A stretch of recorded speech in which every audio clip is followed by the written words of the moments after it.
পৌরসভার মেয়র হিসেবে ওই চেয়ারটাকে এনে দিতে পারি, তাহলে উনি আজকে ওই 100 ফ্যামিলি 200 ফ্যামিলি নয়, সমগ্র গাইবান্ধা পৌরসভার হাজার হাজার ফ্যামিলির সেবা উনি করতে পারবে। তাহলে আমরা যদি ওনাকে এই চেয়ারটা এনে দিতে পারি, তাহলে উনি ওনার স্বপ্ন পূরণ হবে যে উনি গাইবান্ধায় মানুষকে সেবা করবে, সেবক হিসেবে সারা জীবন মানুষের কাছে থাকবে, আর আমরা আমাদের একজন যোগ্য অভিভাবক পাবো। এই জন্য আমি আপনাদেরকে অনুরোধ করব, আপনারা তো সবাই ভোট দেবেন, আপনারা ভোট দিয়েছেন এর আগে, এটা আমরা জানি, এটা পরীক্ষিত, আপনারা ভোট দেবেন। কিন্তু মেয়র ইলেকশন করতে গেলে ভোট দেওয়ার পাশাপাশি সর্বাত্মক সহযোগিতা আপনাদের দরকার। আপনাদের কাছ থেকে সর্বাত্মক সহযোগিতা আমি কামনা করছি এবং অনুরোধ করব, আপনারা প্রতিটা পদে পদে যেখানে আপনাদের যেভাবে আপনাদের সহযোগিতা করা দরকার, যে জায়গা থেকে ভোট নিয়ে আসা দরকার, সেটা আপনারা অবশ্যই করবেন। তাহলে হয়তো বা আমরা আমাদের যোগ্য অভিভাবককে পাবো। তাহলে আমাদেরকে এই যে গত 5 বছর আমরা যেভাবে আমরা খুব হতাশাজনক অবস্থায় ছিলাম, সেই রকম আমাদের দিন কাটাতে হবে না, এটা আমার বিশ্বাস। আর জাহিদুল ভাই একটা কথা বলেছে, এই প্রশ্নটা আমারও ছিল, কারণ মোস্তাক আহমেদ রঞ্জু চাচা কাউন্সিলর যখন থাকা অবস্থায় এই রাস্তাটা হয়নি, অনেকের সাথে আমার কথা হয়েছে। জাহিদুল ভাইয়ের পাশাপাশি আমারও সেম প্রশ্ন, কেন আপনি 5 বছর ক্ষমতা থাকা অবস্থায় আপনি এই রাস্তার কাজ করলেন না, এই প্রশ্ন রেখে এবং আপনাদেরকে সার্বিক সহযোগিতা আপনাদের কাছে কামনা করে আমি আমার বক্তব্য শেষ করছি। ধন্যবাদ সবাইকে। ধন্যবাদ বাবুল, খুব সুন্দর বক্তব্য রাখার জন্য। আসলে মূল কথাটা একটাই আসতেছে আমাদের পাড়াতে, আর অন্য তেমন কোনো অভিযোগ আসছে বক্তারা বলেনি, হয়তো পরবর্তী বক্তারা ওখানে বলবেন। মূল সমস্যা আমাদের রাস্তাটা, অবশ্যই তার জবাব মোস্তাক আহমেদ রঞ্জু দেবেন। এ পর্যায়ে বক্তব্য রাখবেন আমাদের এই পাড়ারই প্রতিবেশী অ্যাডভোকেট জনাব সামিউল হক সামি। তার মূল্যবান বক্তব্য রাখার জন্য খুব সংক্ষিপ্তভাবে, কারণ অনেক বক্তা আছেন তারা বক্তব্য রাখবেন, তো সংক্ষিপ্ত বক্তব্য দেওয়ার জন্য অনুরোধ করছি। আজকের এই মিটিংয়ের সম্মানিত সভাপতি, উপস্থিত আছেন আমাদের এই এলাকার অত্যন্ত সমাজসেবক এবং অত্যন্ত ব্যবসায়ী মহলের, যেটাকে বলা হয় একেবারে পিন অফ দ্য সোসাইটি, যারা বলা একেবারে চুম্বক পয়েন্টের লোকজন এখানে দাঁড়িয়ে আছেন এবং বসে আছেন, আপনাদের বক্তব্য শুনছেন এবং আপনাদেরকে উপস্থিত পেয়ে তারাও অন্তত খুশি হয়েছে। আমি যে কথাটা বলতে চাই, আসলে মোস্তাক আহমেদ রঞ্জু বাহিরের লোক না, উনি আমাদেরই সন্তান, আর আমাদের নৈতিক দায়িত্ব হয়েছে ওনাকে এগিয়ে দেওয়া। আমি ছোটবেলা থেকে ওনাকে ওই মোস্তাক আহমেদ রঞ্জুকে চিনি এবং ছোটবেলা থেকে দেখিয়েছি, তাকে নেতৃত্ব দেওয়ার একটা তার মধ্যে গুণ স্পষ্ট রয়েছে, যে কারণে সর্বক্ষেত্রে তার মানে নেতৃত্ব দেওয়ার যে মানসিকতা, সেটা তার ভিতর আছে। এবং আমি আমার জীবদর্শে আমি কখনো ওনাকে কারো খারাপ করে কারো মামলা বাজে দিয়ে কিংবা কোনো জঞ্জাল বেঁধে দিয়ে কোনো টাকা পয়সা ইনকাম করা কিংবা এটা কেউ বলতে পারবেন না, এটা আমিও বলতে পারি না যে উনি এই ধরনের কোনো কাজকর্মে জড়িত আছে। আমি এটা বলতে পারবো, সর্বক্ষেত্রে আমি বলতে চাই মোস্তাক আহমেদ রঞ্জু উনি যে পয়সাপতি যদি করে থাকেন, সেটি তার মেধার কারণে করেছেন এবং তিনি ব্যবসায়ী থেকে অর্জন করেছেন। কখনোই তাকে বেহালি পয়সা দিয়ে তিনি ধনী হয়েছেন, এই কথাটা আমরা বলতে পারি না। সুতরাং এই লোকটাকে আমাদেরকে এগিয়ে দেওয়া, এই ভাইসটাকে আমাদেরকে এগিয়ে দেওয়া, এটা আমাদের নৈতিক দায়িত্ব। এবং তিনি যে সমস্ত কর্মকাণ্ড ওনার ভিতরে আছে, তার বক্তব্য থেকে আপনারা এটা উপলব্ধি করতে পারবেন। তা আমি একটা জোক বলতে চাই, সেটি হলো এক গ্রামে এক লোক ভোটে দাঁড়াইছে। তো ভোটে দাঁড়াইছে, উনি বললো ভাই আমি জিতি না জিতে ভাই 3টে শব্দ শিখছি, ইংরেজি শব্দ শিখছি। কি শিখলেন? প্রথম হলো ভাই আমি শিখছি হলে ক্যান্টিকটার। ক্যান্টিকটারটা কি ভাই আমাকে না বোঝান। তারপরে একটা কি শুনলাম, এবার ভাই আমি সলিড, খালি খাই যেখানে যাই খালি কয় সলিড, 2 টাকা দেই, 500 টাকা 1000 টাকা দেই, আমি সলিড। তারপরে ভাই বিকেল বেলা শুনি আমি কেন ভাই ডিফিট। এবার কেন ভাই খালি আমাকে কয় ডিফিট, তুমি খালি ডিফিট। তাহলে ভাই ডিফিটটা কি বুঝতে পারলাম না। তা আমার যেটা বক্তব্য সেটা হচ্ছে আমি যে ওই ডিবেট শব্দটা দিয়ে যেন আমাদের এই রঞ্জু সাহেব যেন আমি ডিবেট শব্দটা আমি কারো মুখ থেকে না আসে, এটা আমি আল্লাহর কাছে দোয়া করি যেন আমার এই ভাষটা এই ডিবেট শব্দটা যেন ওনার ইয়াতে না আসে। সর্বক্ষেত্রে ওনার বক্তব্য শোনার জন্য আমরা আগ্রহে আছি, দয়া করে আপনারা শুনবেন। ইনশাআল্লাহ উনি একজন শিক্ষিত লোক। ওনার যে গুণাগুণ আরো একটা আছে, সেটি হলো যে আমি যখনই দেখছি কোনো লোক যদি কোনো কেসে মাল বা মোকদ্দমায় দাঁড়াচ্ছে, সঙ্গে সঙ্গে উনি থানায় দৌড়েছে, সঙ্গে সঙ্গে থানায় ফোন করেছে। আমার এখানে নজিরও তার কাছে আছে, আমরা কোনো বিপদ আপদে পড়লে তার কাছে আমরা গেছি, এবং অনেকে গেছে আমার কাছে আসি বলছে ওই কেস নিয়ে যখন আমার কাছে আসে তখন বলে কার কাছে গেছিলে, আমি রঞ্জু সাহেবের কাছ থেকে আসতেছি। ও মনটা ভরে যায়, তখন আমার মনটা ভরে যায় এই রঞ্জু কতটা উপকার আমাদের করতেছে। তো যাই হোক, সর্বক্ষেত্রে আমি যেটা বলতে চাই, আমার এই ভাষাটা যেন ডিফিট শব্দটা না নিয়ে আর এই ময়দানে না আসে, এটা আমরা সবার কাছে দোয়া প্রার্থী। আসসালামু আলাইকুম ওয়া রাহমাতুল্লাহ। ধন্যবাদ সামি ভাই, খুব আনন্দ দিয়ে বক্তব্য রেখেছেন। এখানে অনেক মা বোনরা আছে, হয়তো তারা মনে মনে ভাবতেছেন যে শুধু পুরুষদেরকে নিয়ে বক্তব্য দিচ্ছে, আমাদেরও কিছু বলা থাকবে। ইতিমধ্যে একটা প্রস্তাব আসছে আমার কাছে, এবারে বক্তব্য আমাদের পাড়ার নতুন বাসিন্দা, নতুন বাড়ি করছে একজন স্কুল শিক্ষিকা জনাব মোসাম্মদ রেবেকা সুলতানা, তাকে তার মূল্যবান বক্তব্য দেওয়ার জন্য অনুরোধ করছি।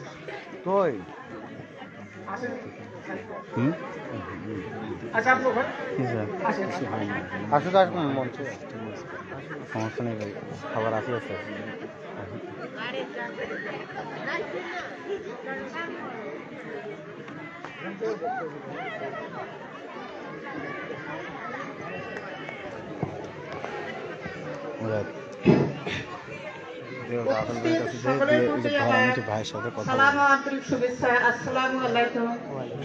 আমরা আজকে মত বিনিময় সবাই উপস্থিত হয়েছি, আমরা সকলেই জানি আমরা কি উদ্দেশ্যে আসছি।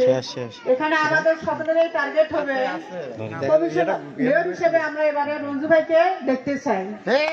আসলে আমাদের নিজের কোনো কিছু থাকাটাই আমি অনেক গর্বের বিষয় মনে করি। আমাদের এই পাড়ায় আমাদের আসলে কোনো অভিভাবক নেই। আমি এই পাড়ায় যেমন বাসা করলাম, বাসা করার পর আমার কোনো আত্মীয় স্বজন কিংবা কোনো কলিগকে আমি আসতে বলতে পারি না।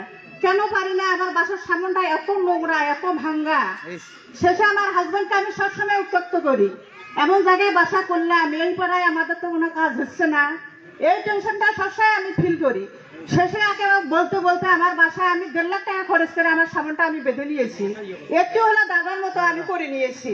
কিন্তু রঞ্জু ভাই যদি আমরা আমাদের পাশে পাইতাম মেয়র হিসাবে এর আগে, অন্তত এই দুঃখগুলো থাকতো না। হলে উনি আমাদের দিকে তাকাইতে, আমার মনে হয় কাউকে বলা লাগতো না এই রাস্তার কাজের জন্য। আমরা শহরে গিয়ে ভারী কিছু হাতে নিলে ভয় পড়ে যাই আমি। আল্লাহ রিক্সাওয়ালা তো 71 পারের কথা ছিল, ওখানে যাবে না। তখন বাধ্য হয়ে বলে, ভাই এই যে মোড়টাতেই আমার বাসা, আপনি একটু আগেন। শেষে আমি ওই কথা দিয়ে রিক্সাওয়ালাকে ওইটাই বলি যে ভাই হ্যাঁ আমাকে নামাই দেন। তারপরে ওইটুকু কষ্ট করে হলে আমি বয়ে নিয়ে যাই। কিন্তু এবারে আমরা শুধু নিজের ভোটটাই দেবো এটা নয়, আমাদের সবারই টার্গেট থাকবে আমার ভোট প্লাস আমার আত্মীয় স্বজন কিংবা তার বাসার পাশে কে আছে সেটুকু আমাকে কালেকশন করতে হবে। আমার অমুক পাড়ায় আত্মীয় আছে এবং তার বাসার আশেপাশে ওই আত্মীয় দিয়ে কতটা ভোট কালেকশন করা যাবে। শুধু আমি নিজের ভোটটা নিয়ে ভাববো না, আমাদের সবারই স্লোগান হবে এবারের মেয়র চাই রঞ্জু ভাই, এবারে মেয়র চাই রঞ্জু ভাই। আসসালামু আলাইকুম। ধন্যবাদ রেবেকা ভাবি, খুব সুন্দর বক্তব্য দেওয়ার জন্য। আসলে আমরা যে কি পাপ করছি, একটাই শব্দ শুধু রিক্সাওয়ালা এই পাড়াতে আসে না। যাই হোক, এ পর্যায়ে বক্তব্য রাখবেন আমাদের পাড়ার একজন মুরব্বী জনাব মোহাম্মদ খালেক চাচা, তার মূল্যবান বক্তব্য দেওয়ার জন্য অনুরোধ করছি।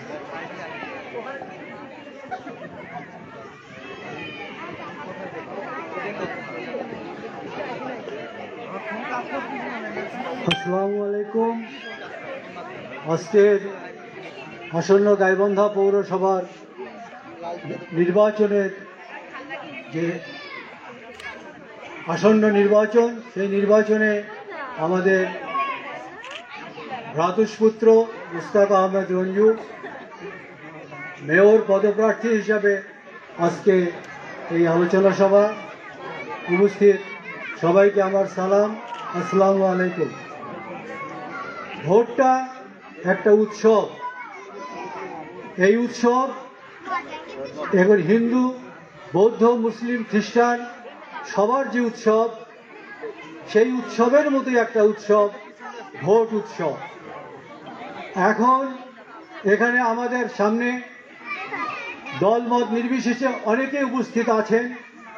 এখানে এই ভোটটাকে যদি আমরা উৎসবে পরিণত করতে পারি, ছেলে মেয়ে ভাই বোন আত্মীয় স্বজন সবাইকে আমরা একীভূত করতে পারি, তাহলে ভোটের সার্থকতা রয়ে থাকবে। যদি আমরা না পারি, ভোটের পার্সেন্টেজ যদি কমে যায়, তাহলে আমাদের ক্যান্ডিডেট সেখান থেকে বের করে নিয়ে আসা কষ্টকর হবে। তাই আমি আশা করব আমরা যে অবস্থানেই থাকি না কেন, আমাদের উপস্থিতিটাকে বাড়াতে হবে। আমাদের ক্যান্ডিডেটকে বের করে আনতে হলে আমরা ওই যে আবার যে বক্তব্য দিলেন, যে যেখানে যার আত্মীয় আছে, স্বজন আছে, বন্ধু বান্ধব আছে, সবাইকে উৎসাহিত করতে হবে, উৎসবে পরিণত করতে হবে, উৎসবের আমেজ আনতে হবে। তাহলেই ইনশাআল্লাহ আমরা আমাদের ক্যান্ডিডেটকে তার অবস্থানে নিয়ে যেতে পারবো। আগামী দিনে আমরা নিয়মতান্ত্রিকভাবে সুশৃঙ্খলভাবে আমরা আমাদের কার্যক্রম চালিয়ে যাব, এই আশাবাদ ব্যক্ত করে সবার সুখী ও সমৃদ্ধ জীবন কামনা করে এবং মহান আল্লাহ পাকের কাছে এই করোনা মহামারী থেকে আমরা যাতে নাজাত পাই সেই আশাবাদ ব্যক্ত করে সবাইকে শুভরাত্রি জানিয়ে আমি আমার সংক্ষিপ্ত বক্তব্য এখানে শেষ করছি। আল্লাহ হাফেজ। ধন্যবাদ খালেক সাহেব তার সুন্দর বক্তব্য রাখার জন্য। এবারে বক্তব্য রাখবেন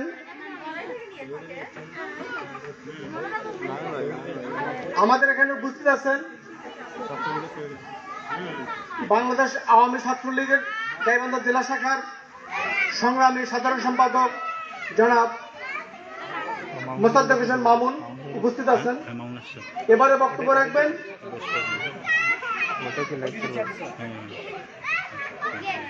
বক্তব্য রাখবেন বিশিষ্ট ব্যবসায়ী, সমাজসেবক এবং এই আয়লা আজিজ জামে মসজিদের সাবেক সেক্রেটারি জনাব নজরুল হক মঞ্জু মামাকে তার মূল্যবান বক্তব্য রাখার জন্য অনুরোধ করছি।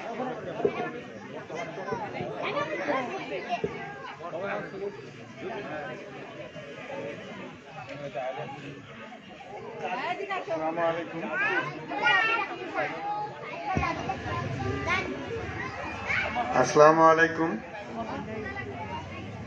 আউযু বিল্লাহি মিনাশ শাইতানির রাজিম। বিসমিল্লাহির রহমানির রহিম। আজকে আমরা এখানে একত্রিত হয়েছি যে উদ্দেশ্যে আমরা সবাই সেটা জানি এবং অতি উৎসাহ সবার মধ্যে আমি দেখতেছি। এই উৎসাহ যেন আমাদের মধ্যে অটুট থাকে এই কামনা আমি করছি, আল্লাহর কাছে দোয়া করছি। এই উৎসাহ যেন আমরা হারিয়ে না দেই।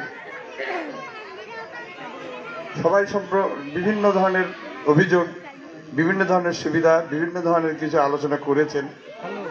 আমরা ইনশাল্লাহ মঞ্জুর মুখ থেকে তার ভবিষ্যৎ কিছু পরিকল্পনা নিব, শুনবো। আরো অনেক বক্তা আছে। একটি কথাই আমি বলতে চাচ্ছি, আমরা যে উদ্দেশ্যে একত্রিত হয়েছি এটা যেন আমরা অটুট থাকি এবং এর সঙ্গে যোগ করা, যতটুকু যোগ করা যায় আমরা যেন যোগ করি। তাই আমরা শুধু এইটুকুই নয়, আল্লাহর কাছে কামনাও করবো যেন আমরা আমাদের এই আশা আকাঙ্ক্ষা উদ্যোগকে আল্লাহ কবুল করেন। এই বলে আমি সংক্ষেপ শেষ করছি।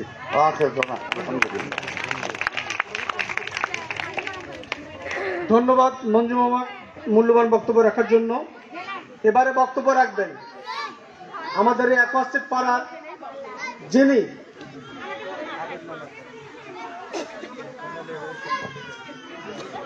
আমি মঞ্চে আহ্বান করছি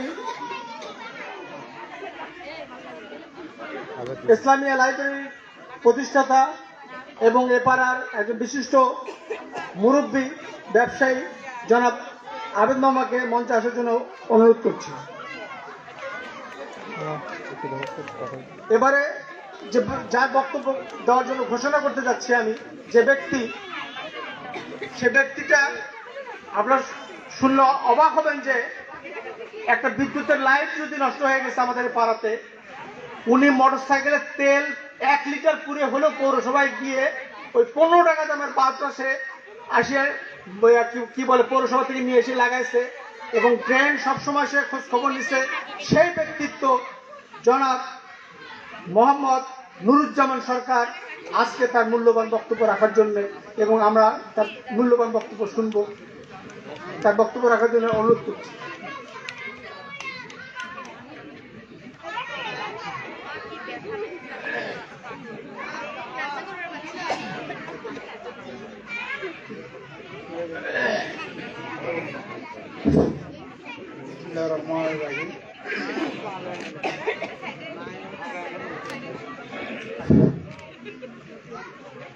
বিসমিল্লাহির রহমানির রহিম।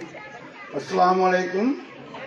বক্তব্য দেওয়ার তো কিছু নাই, বক্তব্য তো যা যা প্রস্তাব দিয়েছে, যেটা যেটা নাই বা বলার, সেটা তো আর অপেক্ষা রাখে না, সবাই তো জানেন।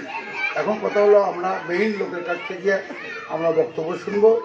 যে বক্তব্য তার অগ্র ভোটে জেতার পর বা উঠের পরে কি কি সে তার মনের বাসনা কি কি করবে, সে সমস্ত বেশ আমাদের কাছে করবেন।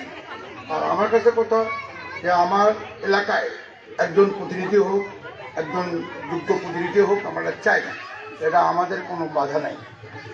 আমাদের কথা যে কথাটা আগে বলে গেল যে 5 বছর থাকার পরে এই রাস্তা অনেক ভালো করা উচিত ছিল, কিন্তু সে হয়নি। কি কারণে হয়নি সে ব্যাপারে তিনি বলবেন যে আমার এই অসুবিধার জন্য বা এটার জন্য এই রাস্তা করতে পারি।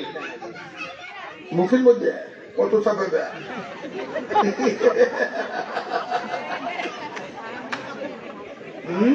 আচ্ছা শোনেন, এখন ঘটনা হলো বক্তব্য দেওয়ার এখানে কিছু নেই, আমরা বক্তব্য দিতেও পারি না। আমরা ভাঙাচুরা মানুষ, সোজাসুজিভাবে কথাবার্তা বলি। আপনাদের কাছে অনুরোধ, আপনারা সুন্দরভাবে তাকে ভোট দেবেন। তাহলে ভোট আপনারা দিলে হবে না, সারা গাইবান্ধায় শুধু ব্রিজ রোড একস্ট পাড়ায় দিয়ে কোনো ভোট হবে না। আপনারা ব্রিজ রোডে একস্টেড পাড়ায় যতগুলো লোক আছেন তাদের প্রত্যেকের আত্মীয় লাইন, পশ্চিমপাড়ে, পূর্বপাড়ে, মুন্সিপাড়া, কালীবাড়ি পাড়া, আপনার অন্যান্য এলাকায় বহুত তাদের আত্মীয় স্বজন আছে। প্রত্যেকে তাদেরকে বলতে হবে যে আমাদের কাছে আমার যে আশা, আপনারা এই আশাটা পূর্ণ করেন, আমরা ভোটটা এখানে দিই।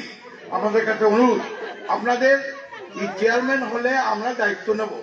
চেয়ারম্যান কি করবেন না করবে সেটা কোনো আপদ বিপদে করলে আমাদের কাছে আসবেন, চেয়ারম্যানের আগে আমাদের কাছে আসবেন। তাহলে সে অভাবটা আমরাই তুলব। এটা আমি সবসময় বলি, চেয়ারম্যান আমাদের কাছে কিছু না, চেয়ারম্যান আমাদের কাছে না, চেয়ারম্যানকে যা বলবো তাই করতে হবে, এটাই নিয়মের কথা। আমরা এমন ভোটার যে চেয়ারম্যানের পরামর্শ নিয়ে আমরা চলি না, আমাদের পরামর্শ নিয়ে চেয়ারম্যান চলি, এই নিয়মের কথা। তাছাড়া সেই যোগ্যতা অনুপাতে ভোটার হতে হবে।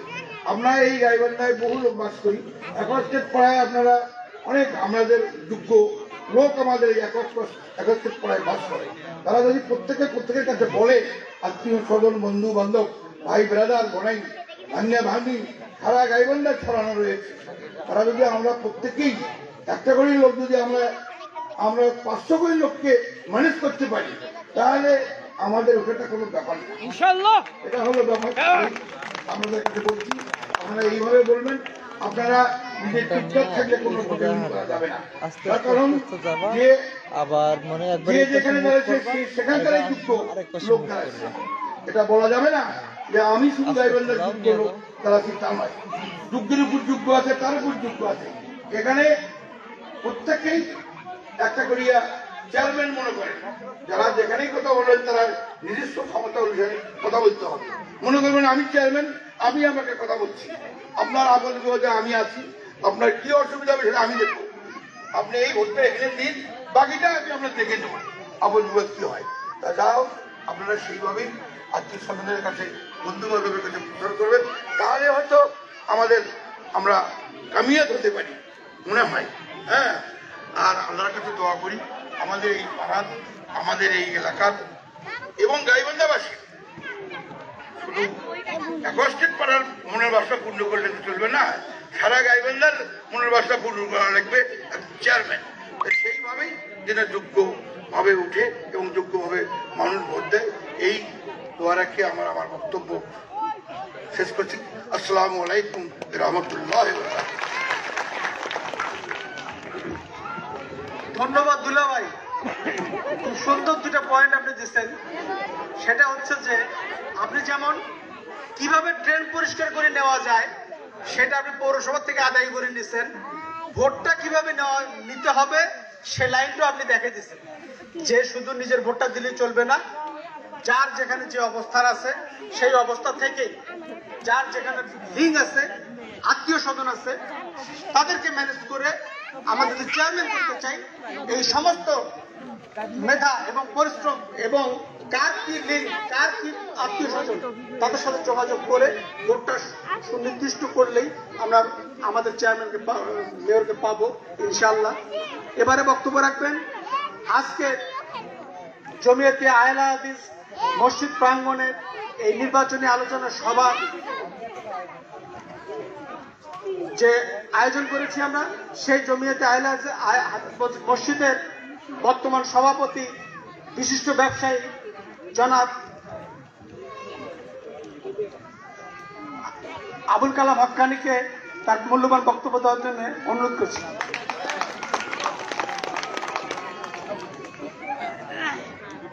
আসসালামু আলাইকুম। এখানে বলার কিছু নেই, সবাই আমরা একই উদ্দেশ্যে এখানে উপস্থিত হয়েছি। সেটা হচ্ছে আমাদের ভাইসরয় যে রঞ্জু কমিশনার, এখন সে আর কমিশনার নয়, এখন সে চেয়ারম্যান প্রতিদ্বন্দ্বিতা করতে চাচ্ছে। তাই এখান থেকে আমরা যা পাইলাম সেটা হচ্ছে সবাই, বিশেষ করে একস্টেট পাড়ার সবাই মিলে এক বাক্যে এই রঞ্জু সাহেবকে ভোট দেবো, এতে কোনো উন্নত হবে না ইনশাল্লাহ। আর আমাদের শুধু ভোট দিলেই হবে না, আমাদের এখন থেকে তার সঙ্গে যোগাযোগ রাখতে হবে। সে যোগাযোগটা হচ্ছে যার যত আত্মীয় স্বজন আছে লিস্ট করে নাম লেখিয়ে, খালি আমার 15টা, আমার 20টা, আমার 30টা নাম লেখিয়ে এই সদস্য নিয়ে আমার 15 জন তাকে জমা দেব। এমনিভাবে সবাই যদি তার কাছে কাগজ একটা করে জমা দিই, সেও কাউন্ট করতে পারবে যে কতগুলো ভোট আশা করতে পারি আমরা। তো এইরকম সবাই আমরা এই ভোটের উপরেই এখন আমরা চিন্তা ভাবনা রাখবো, সবসময় তার সঙ্গে যোগাযোগ রাখবো। এই বলে আমি আমার সংক্ষিপ্ত বক্তব্য শেষ করছি। ধন্যবাদ কালাম মামা। এ পর্যায়ে বক্তব্য রাখবেন বাংলাদেশ আওয়ামী স্বেচ্ছাসেবক লীগ গাইবান্ধা পৌর শাখার সম্মানিত আহ্বায়ক জনাব রোহিত হাসান রিন্টু। ডেভিড কুমার পাড়ার বাসিন্দা জনাব রোহিত হাসান রিন্টুকে তার মূল্যবান বক্তব্য রাখার জন্য অনুরোধ করছি।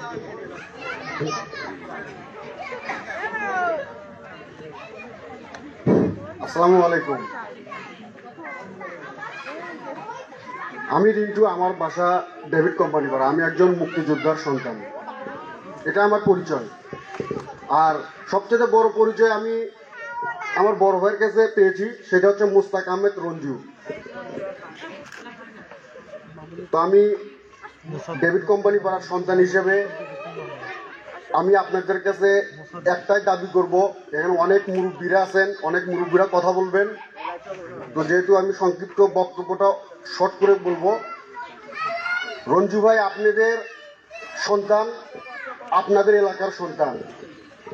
সে রাজনৈতিক অঙ্গনে সে কতটা পারদর্শী তা আপনারা ইতিমধ্যে বুঝতে পেরেছেন, এবং তার মেধা, তার শিক্ষা কোন দিক দিয়ে সে পিছিয়ে আছে আপনারা বিবেচনা করবেন। আপনাদের পাড়ার সন্তান সে, এটা সবচেয়ে বড় পরিচয়। আপনারা গর্ব করে বলতে পারবেন যে আমাদের পাড়ায় একজন নেতা আছে, সে মুস্তাক আহমেদ রঞ্জু। শুধু গাইবান্ধার গর্ব না, আপনাদের পাড়ার গর্ব সে। এবং আমি ডেভিড কোম্পানি পাড়ার সন্তান হিসেবে আমি আপনাদের কাছে এতটুকু বলবো যে আমার ফ্যামিলি, আমার গোষ্ঠী যতটুকু পারি আমি সহযোগিতা করব রঞ্জু ভাইয়ের জন্য।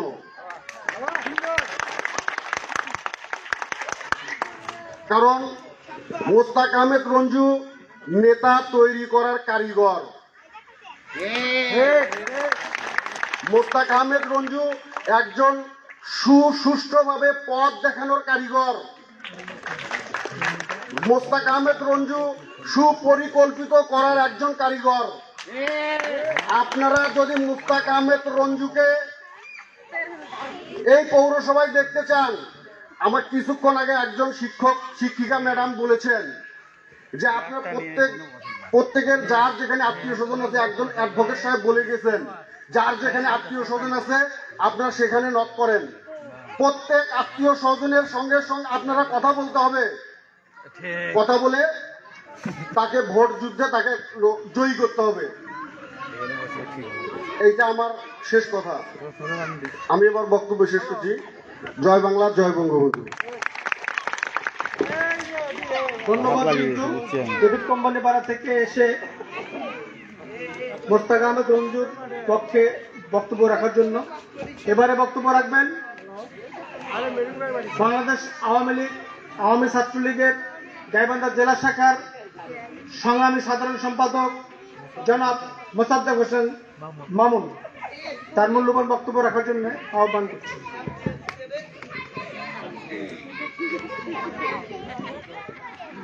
আসন্ন পৌরসভা নির্বাচন উপলক্ষে আজকে এই মেয়র পদপ্রার্থী মোস্তাক আহমেদ রঞ্জু ভাইয়ের মতবিনিময় সভায় সম্মানিত সভাপতি আমাদের মাঝে উপস্থিত আছেন। আজকে যাকে কেন্দ্র করে আজকে এই আয়োজন, সেই প্রিয় ব্যক্তিত্ব, সৎ নির্ভীক সময়ের সাহসী সন্তান, বাংলাদেশ আওয়ামী স্বেচ্ছাসেবক লীগ গাইবান্ধা জেলা শাখার সংগ্রামী সাধারণ আমাদের মাঝে উপস্থিত আছেন। আমাদের গাইবান্ধা সরকারি কলেজের সাবেক ভিপি খুদি ভাই আমাদের মাঝে উপস্থিত আছেন। জেলা ছাত্রলীগের সাবেক সভাপতি শ্রদ্ধাভাজন সিজু কাকা আমাদের মাঝে উপস্থিত আছেন। আব্দুল লতিফ আকন্দ ভাই জেলা ছাত্রলীগের সাবেক আহ্বায়ক, স্বেচ্ছাসেবক লীগের পৌর ছাত্রলীগের আহ্বায়ক রোহিত হাসান রিন্টু চাচা সহ অত্র এলাকার মুরব্বীবৃন্দ এবং আমার সামনে ভূমিষ্ঠ অত্র এলাকার বাসিন্দা সকলকে জানাই আমার প্রিয় সংগঠন বাংলাদেশ ছাত্রলীগ জেলা শাখার পক্ষ থেকে মুজিবুর শুভেচ্ছা ও সালাম।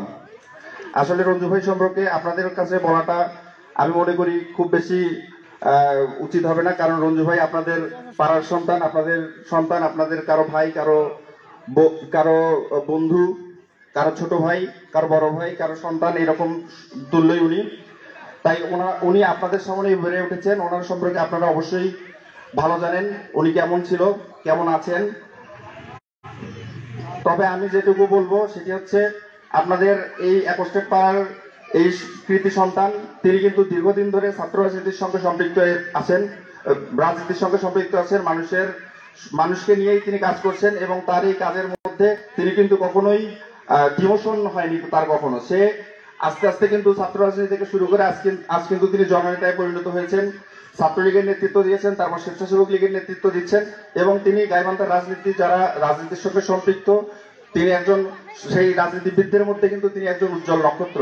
এটি শুধুমাত্র ব্যক্তিগত নিজের যে স্বচ্ছতা আছে, নিজেকে যে ফুটিয়ে তোলার যে সৃজনশীলতা আছে, এগুলোর মাধ্যমেই কিন্তু সম্ভব। আমি মনে করি সেদিক থেকে মোস্তাক আহমেদ রঞ্জু ভাই একজন যোগ্য ব্যক্তি এবং তার প্রমাণ তিনি ইতিমধ্যেই রেখেছেন। এখন আপনাদের এই আজকের এই মত বিনিময় সভা, আপনাদেরকে নিয়ে এই মত বিনিময় সভা, আসলে আমি এখানে আপনাদের কাছে ভোট চাইবো না। আমি মনে করি আপনাদের প্রত্যেককে একজন মোস্তাক আহমেদ রঞ্জু হিসাবে কাজ করা দরকার। সামনে পৌরসভা নির্বাচনে আমার বাসা 4 নং ওয়ার্ড পলাশপাড়ায় আমার বাসা। আমি কিন্তু আমার এলাকার লোকজনদেরকে বলেছি এবং তারা কিন্তু আমি কিন্তু তাদের প্রথমে মতামত জানতে চেয়েছিলাম। তারা বিভিন্ন সময় দেখা যায় যে তারা আমাদের এলাকার যারা ক্যান্ডিডেট আছে, আমাদের এলাকায়ও মেয়র প্রার্থী আছে, তাদের কথা বলে। আমি তাদেরকে কোশ্চেন করেছিলাম, আচ্ছা এই যে 5 বছর ছিল ভোট, তো বিগত 5 বছর ছিল, 5 বছর আগে যখন ভোট হয়েছে তখন আমরা এই ব্যক্তিগুলোর নাম শুনেছি। এই যে মাঝখানে মানুষের যে এত সমস্যা গেল, শীত গেল, করোনাকালীন সময় গেল, বন্যা গেল, কত সমস্যা গেল, এই লোকগুলোকে তো কখনো দেখি নাই। আজকে আপনারা যাদের নাম বলছেন, তখন কিন্তু তারা কিন্তু আটকে গিয়েছিল যে আসলে তো কথা সত্য। এই 5 বছর যে ভোট ছিল না, তাদের তো কখনো নাম শোনা যায়নি, তারা তো মানুষের মাঝে ছিল না।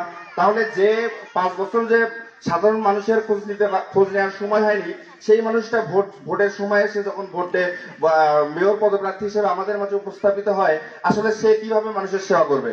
আপনি যে মানুষের সেবা করতে চান, এই যে পৌরসভার মেয়র হবে, সে কিন্তু পৌরবাসীর সেবক হবে।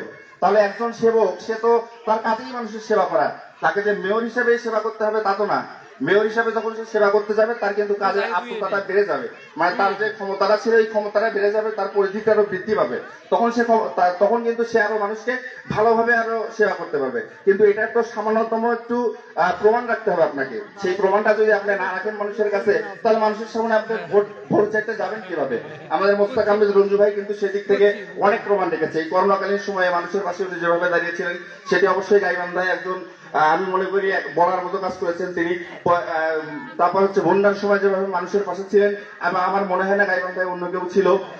বন্যার সময় মানুষের পাশাপাশি গরু, পশু, গৃহপালিত পশুর জন্য তিনি মানুষকে খাদ্য সহায়তা করেছিলেন। এটি আসলে এই যে চিন্তা ভাবনাগুলো, এগুলোই কিন্তু আজকে তাকে একজন যোগ্য মেয়র ক্যান্ডিডেট হিসেবে আমাদের সমাজে দাঁড় করিয়েছেন। আমি আর বেশি কিছু বলবো না। আপনাদের সন্তান, আপনাদের, আমি মনে করি আপনারাই আমার থেকে ভালো জানেন। তো এই যে দিকগুলো, এগুলো কিন্তু মোস্তাক আহমেদ রঞ্জু ভাই, আমি মনে করি আমার দিক থেকে আমি আমার এলাকার মানুষকে মোটামুটি ভাবে বোঝাতে সক্ষম হয়েছি যে আসলে রঞ্জু ভাই আমাদের মাঝে একজন যোগ্য মেয়র পদপ্রার্থী। তাই আমি আপনাদেরকে আবারও এটাই বলতে চাই যে আপনারা প্রত্যেকে একজন মোস্তাক আহমেদ রঞ্জু ভাই হিসাবে কাজ করবেন। এই মেয়র নির্বাচনে প্রত্যেকে একজন মোস্তাক আহমেদ রঞ্জু ভাই হয়ে আপনারা পুরা গাইবান্ধা পৌর এলাকায় ছড়িয়ে যাবেন এবং মোস্তাক আহমেদ রঞ্জু ভাইকে বিজয়ী না করা পর্যন্ত আপনারা শান্ত হবেন না, এই আশাবাদ ব্যক্ত করে সকলের সুস্বাস্থ্য দীর্ঘায়ু কামনা করে আমি আমার বক্তব্য শেষ করছি। ধন্যবাদ সকলকে। জয় বাংলা, জয় বঙ্গবন্ধু। ধন্যবাদ মামুনকে তার গোছালো, সুন্দর গোছালো বক্তব্য রাখার জন্য।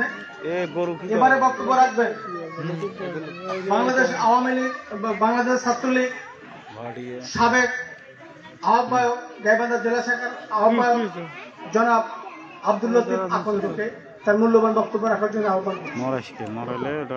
বিসমিল্লাহির রহমানির রহিম। আসন্ন পৌরসভা নির্বাচন উপলক্ষে মেয়র পদে প্রার্থী উপলক্ষে আজকের এই নির্বাচনী মত বিনিময় সভায় উপস্থিত আছেন, যাকে ঘিরে আজকের এই মত বিনিময় সভা বাংলাদেশ ছাত্রলীগের সোনালী অর্জন, এগস্টেট পাড়া থেকে বেড়ে ওঠা নেতৃত্ব, মুজিব রণাঙ্গনের প্রদীপ্ত যোদ্ধা, সময়ের সাহসী সন্তান, যে কোনো সময় যে কোনো সমস্যা মোকাবেলা করার ক্ষমতা রাখেন, বাংলাদেশ ছাত্রলীগের সাবেক সফল সাধারণ সম্পাদক, জেলা ছাত্রলীগকে যিনি অসংখ্য ছাত্রলীগের নেতৃবৃন্দ তৈরি করেছেন, পরবর্তীতে ছাত্রলীগের রাজনীতি ছেড়ে দিয়ে আপনাদের পৌরসভা নির্বাচনে মেয়র প্রার্থী হিসেবে একটা সিঁড়ি উনি অতিক্রম করেছেন।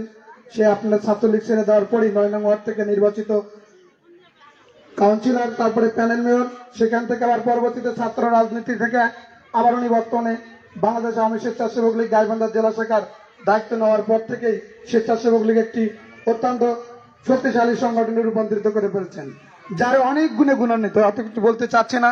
উপস্থিত আছেন পিতৃ সমতুল্য এগস্টেট পাড়ার মুরব্বীজন, উপস্থিত আছেন আজকের এই মত বিনিময় সভায় গাইবান্ধা সরকারি বিশ্ববিদ্যালয় কলেজের সাবেক বিবি, সাদলাপুর উপজেলার সাবেক চেয়ারম্যান খাদিমুল ইসলাম খুবদি, উপস্থিত আছেন বাংলাদেশ ছাত্রলীগের আরেক সোনালী অর্জন, দুর্দিনের সাহসী সন্তান, গাইবান্ধা সরকারি বিশ্ববিদ্যালয় সবুজ চত্বর থেকে বেড়ে ওঠা নেতৃত্ব, জেলা ছাত্রলীগের সফল সভাপতি আমার রাজনৈতিক গুরু আহমেদ রহমান সিজু, উপস্থিত আছেন জেলা ছাত্রলীগের সুযোগ্য সাধারণ সম্পাদক মোসাদ্দেক হোসেন মামুন, উপস্থিত আছেন পৌর স্বেচ্ছাসেবক লীগের আহ্বায়ক শেখ রহিদ হাসান রিন্টু সহ উপস্থিত আছেন আজকের মামুনেরা এবং উপস্থিত এলাকার মুরব্বীজন।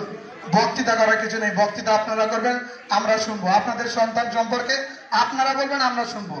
আমরা তো আপনার সন্তানের সঙ্গে রাজনীতি করে আজকে গাইবান্ধা জেলা ছাত্রলীগের রাজনীতি করেছি এবং বর্তমানে আপনার সঙ্গেই আছি। একটা জিনিস আপনাদেরকে খেয়াল করতে হবে, আপনাদের বাড়িতে যখন কোনো বিয়ে অনুষ্ঠান শুরু হয় তার কিছুদিন আগে থেকেই কিন্তু ধুমধাম শুরু হয়ে যায়। আজকে সেই ধুমধামের প্রোগ্রাম, সেই প্রোগ্রামটা হচ্ছে আসন্ন পৌরসভাকে ঘিরে আপনারা কেমন প্রার্থী দিবেন, এই প্রার্থী নির্বাচনের প্রোগ্রাম আজকে চলতেছে। আপনারা জানেন ইতিমধ্যে মোস্তাক আহমেদ রঞ্জু কিন্তু গাইবান্ধার পৌরসভার 9টি ওয়ার্ডে আনাচে কানাচে অলি গলি বিভিন্ন পাড়ায় কিন্তু প্রোগ্রাম করেছে। সকল প্রোগ্রামে স্বতঃস্ফূর্তভাবে মানুষ উপস্থিত হয়েছে। উনি কাউকে কোনো স্লিপ দেয় নাই, কোনো কিছু খাবারের দাওয়াত দেয় নাই, শুধু শুনতে মোস্তাক আহমেদ রঞ্জু আজকে এই জায়গায় আসবে, তার বক্তৃতা শোনার জন্য তার দেখার জন্য অসংখ্য মহিলা মানুষ উপস্থিত হচ্ছে, তার প্রত্যেকটা প্রোগ্রামে আমরা থাকি।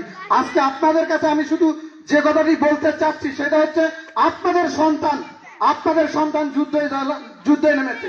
এই যুদ্ধে নামার আগে আপনাদেরকে সর্বোচ্চ সহযোগিতা করতে হবে। এখন উনি যে যুদ্ধে নেমেছে সেটা হচ্ছে, আপনারা জানেন বাংলাদেশ আওয়ামী লীগের রাজনীতি করার কারণে আওয়ামী লীগ থেকে একজন নমিনেশন প্রার্থী হন, অর্থাৎ আওয়ামী লীগের একজন প্রার্থী হবে। এই প্রার্থীটা নির্বাচন করবে এনএসআই ডিএসপি থেকে শুরু করে সমস্ত রিপোর্টের উপরে কিন্তু একজন প্রার্থী দেবে জননেত্রী শেখ হাসিনা। আজকে আপনারা যদি শুধু মনে করেন সেই যেদিন ভোট হবে সেই দিন ভোটটা মাঠে গিয়ে দিবেন মোস্তাক আহমেদ রঞ্জুকে, আসলে তা নয়। আপনাদের প্রার্থী, আপনাদের সন্তান আজকে যে যুদ্ধে নেমেছে সেই যুদ্ধে আপনাদেরকে স্লোগান ধরতে হবে। সেই স্লোগানটা হচ্ছে আপনাদের প্রত্যেকটি পাড়ায় অলি গলি আনাচে কানাচে ঘুরে ঘুরে বেড়াতে হবে। আপনারা সেখানে যা তাদের মেসেজ দিবেন, শুনবেন। যদি কোনো এলাকায় তার সম্পর্কে খারাপ কিছু বলে, আমি আপনাদের সাথে কথা দিয়ে যাচ্ছি, আমরা কোনোদিন মোস্তাক আহমেদ রঞ্জুর সাথে রাজনীতি করবো না, তার সাথে থাকবো না। আপনারা জানেন মায়ের কারণে বাপে খেলানো জনগণ প্রত্যাখ্যান করা এমন কোন মেয়র আপনার আগামী দিনে পৌরসভায় বসবেন। আপনাদের এইরকম স্লোগান হওয়া উচিত। আপনাদেরকে আনাচে কানাচে ঘুরে ঘুরে আপনারা এই প্রোগ্রাম করতেছেন, ইতিমধ্যে আপনাদের প্রোগ্রামের আনাচে কানাচে এনএসআই ডিএসপির লোকজন কিন্তু আপনাদের কানাঘোষা শুনছে। কি শুনতেছে? আপনারা নিজের থেকে এসেছেন নাকি মোস্তাক আহমেদ রঞ্জুর থেকে এসেছেন? আপনাদেরকে আওয়াজ তুলতে হবে যে গাইবান্ধার প্রত্যেক জায়গায় মোস্তাক আহমেদ রঞ্জুর সম্পর্কে ভালো গুণগান শুনতেছি।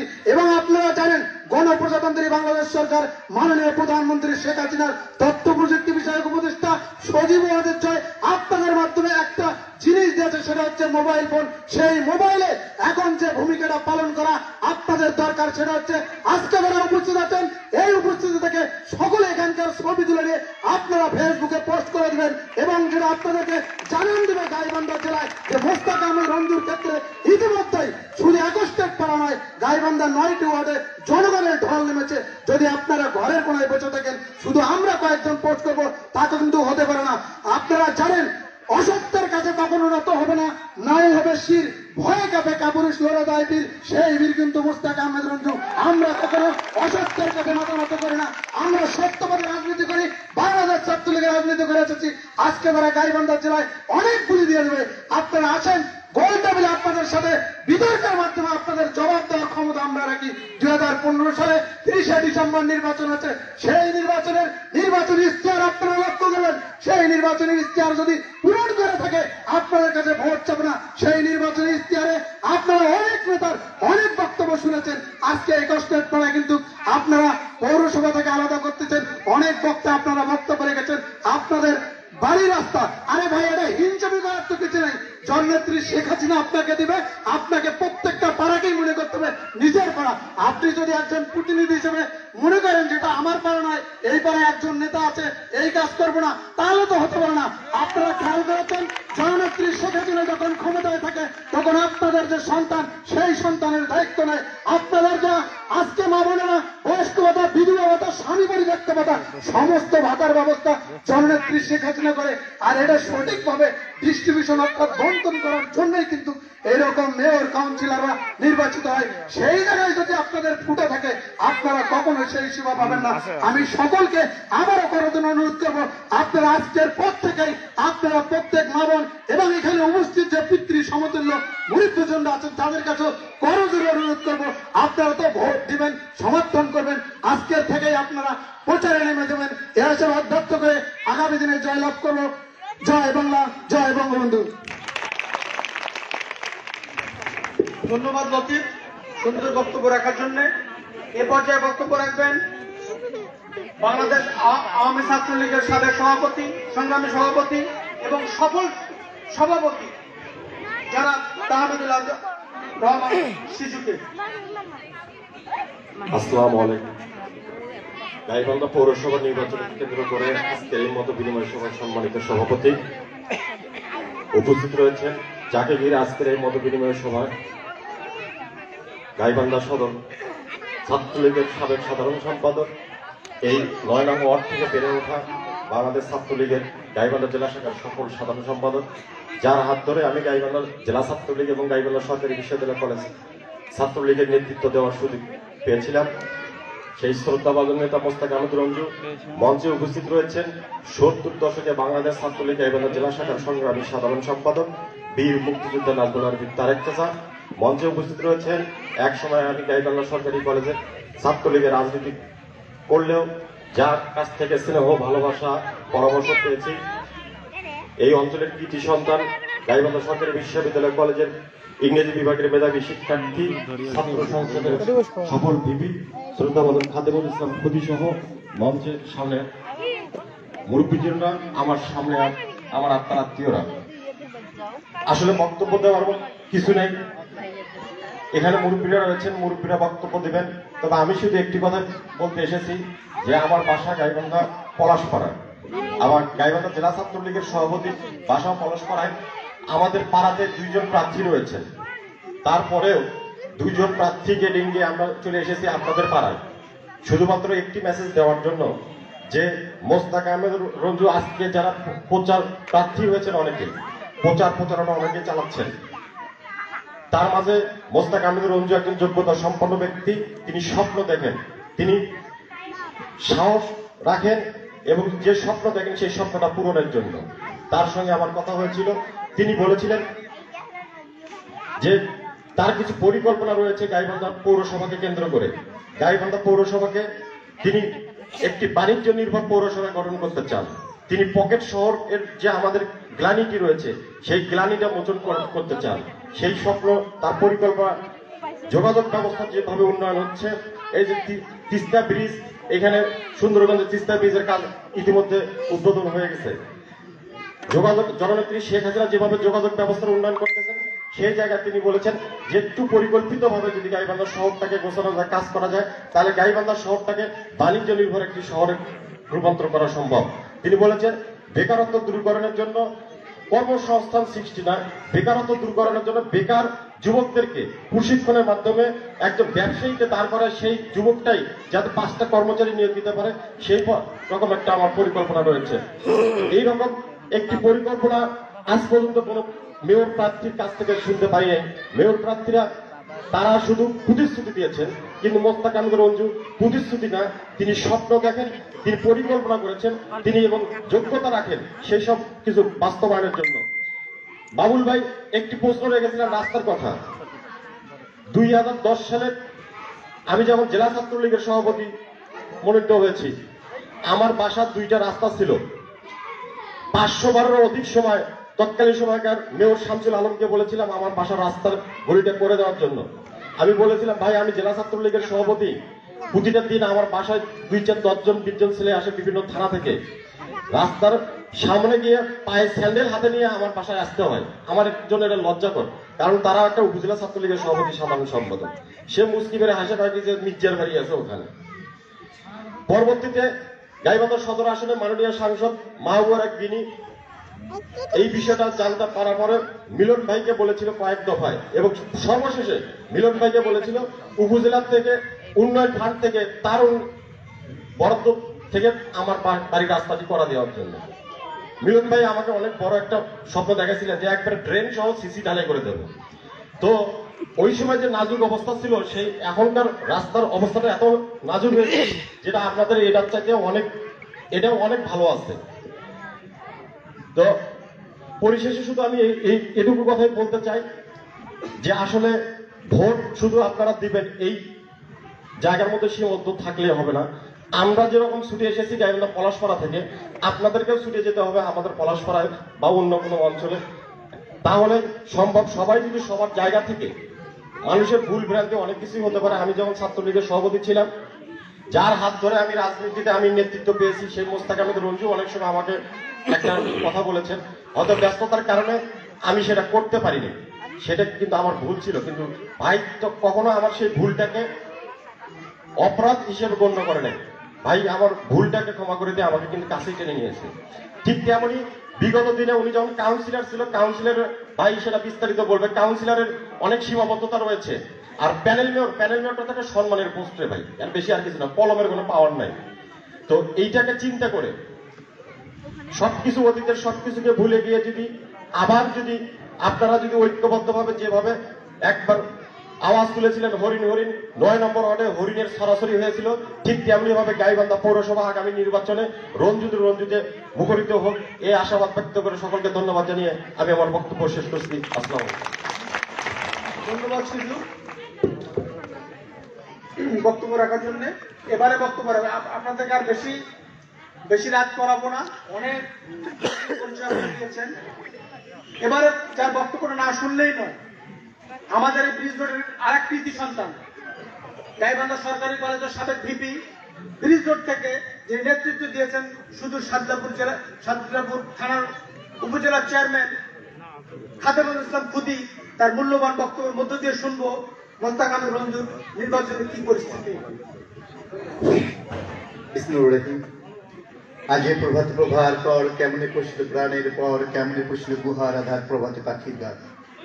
আজকের এই বিশ্বে সুযোগ মিছিলে মানবের অংশগ্রহণ অনেক চড়াই উত্তরাই তৈরি আজকের এই অবস্থানে কুহু ডাকে সারা দেশে পৌরসভা নির্বাচন লেগে গিয়েছে।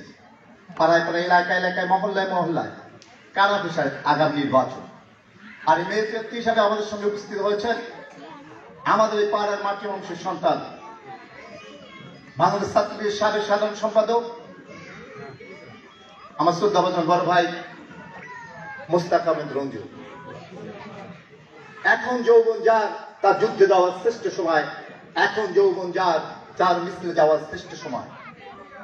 1992 সাল আর ছাত্রলীগের হাত ধরে মোস্তাক আহমেদ রঞ্জু গাইবান্ধার পদচারণা রাজনৈতিক দৃঢ়দৃষ্টিকোণ থেকে ছাত্রলীগ থেকে বেড়ে উঠে এই ব্রিজ রোড থেকে সারা বাংলাদেশ ছাত্রে গাইবান্ধা জেলার সাধারণ সম্পাদকের নেতৃত্ব দেওয়া চারটিখানি কথা নয়।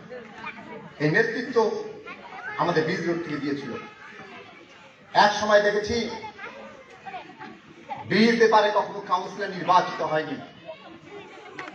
এক বুক আশা আর এক বুক স্বপ্ন নিয়ে গাইবান্ধা পৌর কাউন্সিলর হিসাবে মোস্তাক আহমেদ রঞ্জু এইরকম সবাই ঐক্যবদ্ধ হয়েছিলেন জন্য সেই দিন 1 আগস্টের পাড়ায় মোস্তাক আহমেদ রঞ্জুর হরিণ মার্কার জয়ধ্বনিতে সারা গাইবান্ধা চোখ পার হয়েছিল কিভাবে থেকে একজন কাউন্সিলর নির্বাচিত হতে পারে। মানুষকে স্বপ্ন আর স্বপ্নই চালিত করে স্বপ্নের দিকে। যে স্বপ্ন দেখতে জানে না সে স্বপ্নের বাস্তবায়নও জানে না। বলে রাখা উচিত মহান রাব্বুল আলামিন সূরা কোরআনের সূরা ইমরানের 26 নম্বর আয়াতে বলছে বিসমিল্লাহির রহমানির রহিম কুল্লামা মাআতুম তুতিল মুলকা মিম্মান তাশা ওয়া তানজিল মুলকা মিম্মান তাশা ওয়া তুইজ্জু মান তাশা ওয়া তুযিল্লু মান তাশা ওয়া বিল ইন্নাকা আলা কুল্লি শাইইন কাদির। এই সমস্ত আসমান আর জমিনের মালিক রব্বুল আলামিন। আল্লাহ যাকে ইচ্ছা বাসে দান করেন আর যার কাছে ইচ্ছা বাসে দেন। আল্লাহ যাকে ইজ্জত দান করেন যাকে ইচ্ছা ব্যয় করেন। আল্লাহ যা ইচ্ছা তাই করতে পারেন। তুলিজুল লাইলি ফিন নাহারি ওয়া তুলিজুন নাহারা ফিল লাইল ওয়া তুখরিজুল হাইয়্যা মিনাল মাইয়্যিতা ওয়া তুখরিজুল মাইয়্যিতা মিনাল হাইয়্য ওয়া তারযুকু মান তাশা ওয়া গায়রি বিহিসাব। রব্বুল আলামিন দিনকে রাতের মধ্যে প্রবেশ করে দেন আর রাতকে দিনের মধ্যে প্রবেশ করে দেন। আল্লাহ তাআলা জীবিত বানাতে পারেন আর মৃতকে জীবিত বানাতে পারেন। আল্লাহ তাআলা বেশি রিজিক দান করে থাকেন। আল্লাহ যা ইচ্ছা তাই করতে পারেন। সেই দিন মোস্তাক আহমেদ রঞ্জুর ললাটে ভাগ্য লেখা ছিল কাউন্সিলর, সেই জন্য কাউন্সিলর নির্বাচিত হয়েছিলেন। আজ যদি আল্লাহ সহায় থাকে, আজ যে মোস্তাক আহমেদ রঞ্জু যে ডাক দিয়েছে, স্লোগান দিয়েছে, এই স্লোগানে আবার ঐক্যবদ্ধ হয়ে এলাকায় এলাকায় আবার ডাক তুলুন।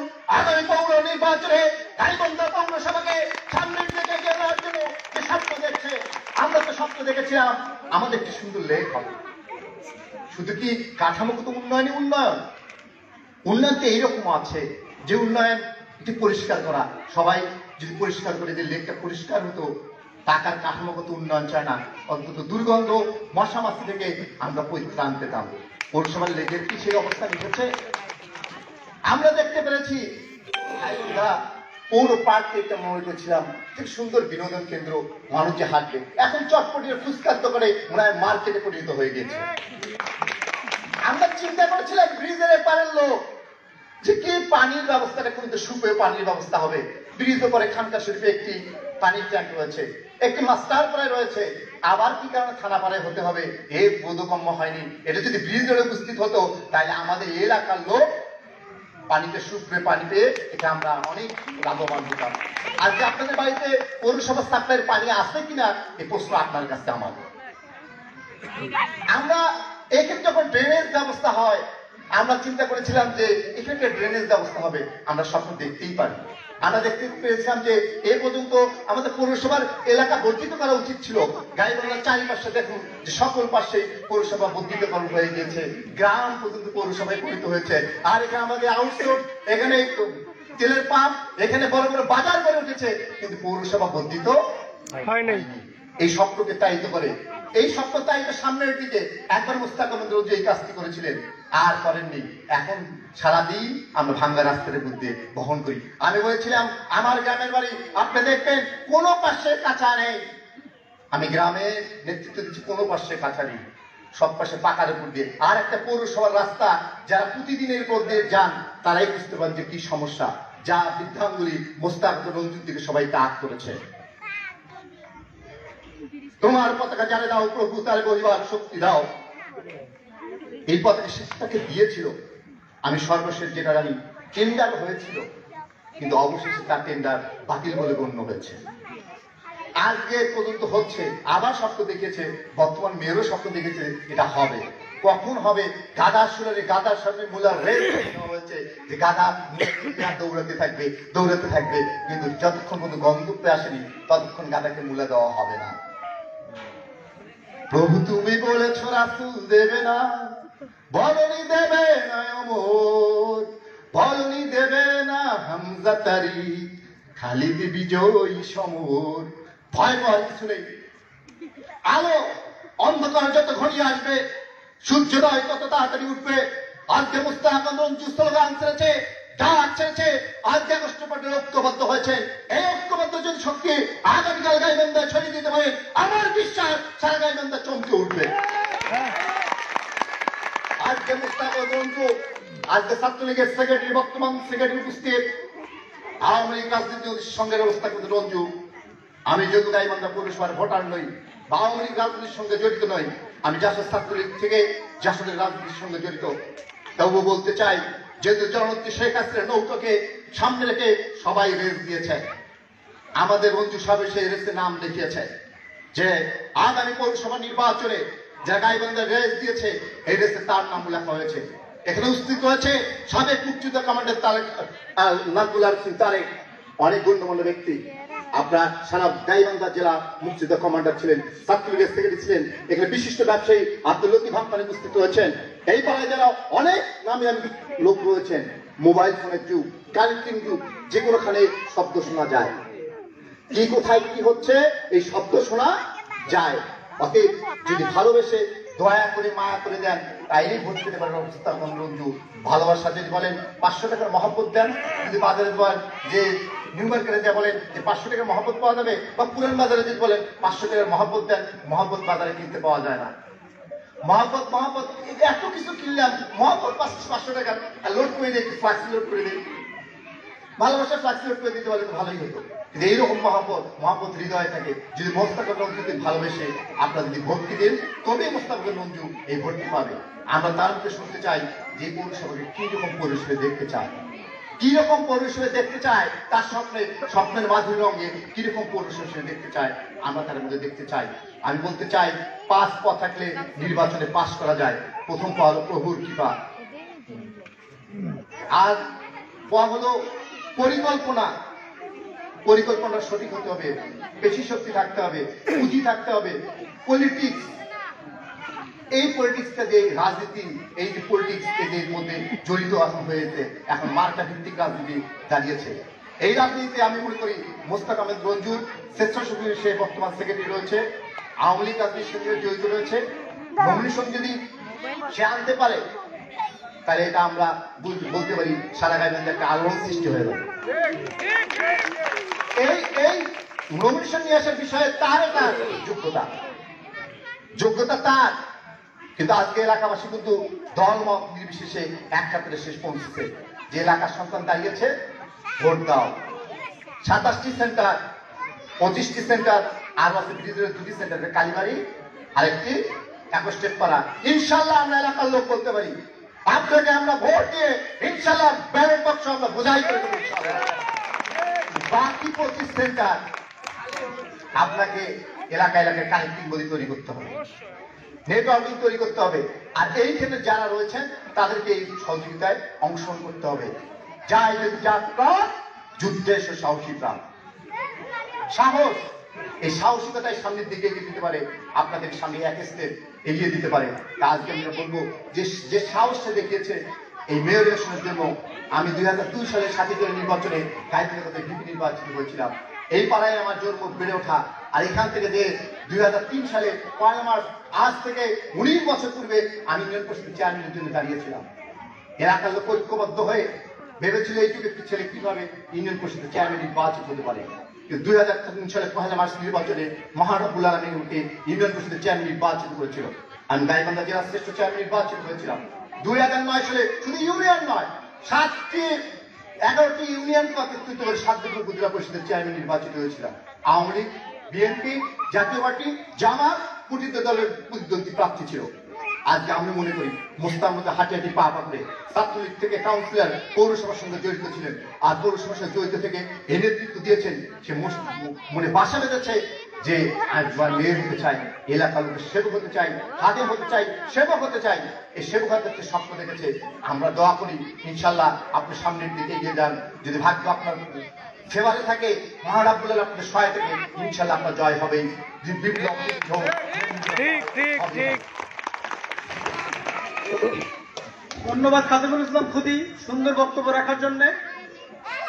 আজকে এই আলোচনা সভার যাকে ঘিরে আপনারা এতক্ষণ ধরে অপেক্ষা করছেন তার মূল্যবান কথা শোনার জন্য, যারা যে প্রশ্ন করেছেন সে প্রশ্নের সঠিক জবাব সে দেবে। আমি একটা কথা বলবো, এই ছেলেটা এই পাড়াতে ছোটবেলা থেকে আপনাদের চোখের সামনে দিয়ে সে বেড়ে উঠেছে, রাজনীতি করছে, ব্যবসা করছে। আজকে সে চিন্তা করতেছে, সে মন স্থির করেছে গাইবান্ধা পৌরসভার আগামী দিনে মেয়র হয়ে আপনাদের সেবা করবে।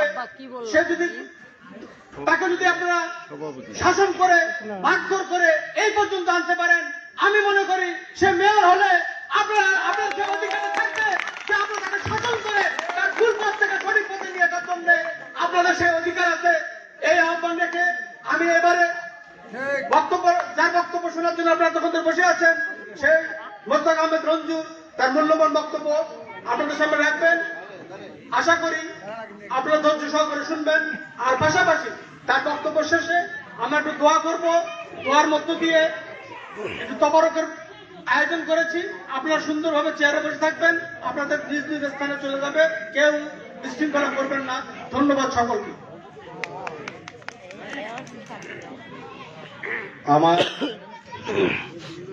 আত্মার আত্মীয়, রক্তের আত্মীয়, প্রতিবেশী, পরম শ্রদ্ধাভাজন, মানে সকল কিছুই কিন্তু আজকে আমার সামনে উপস্থিত।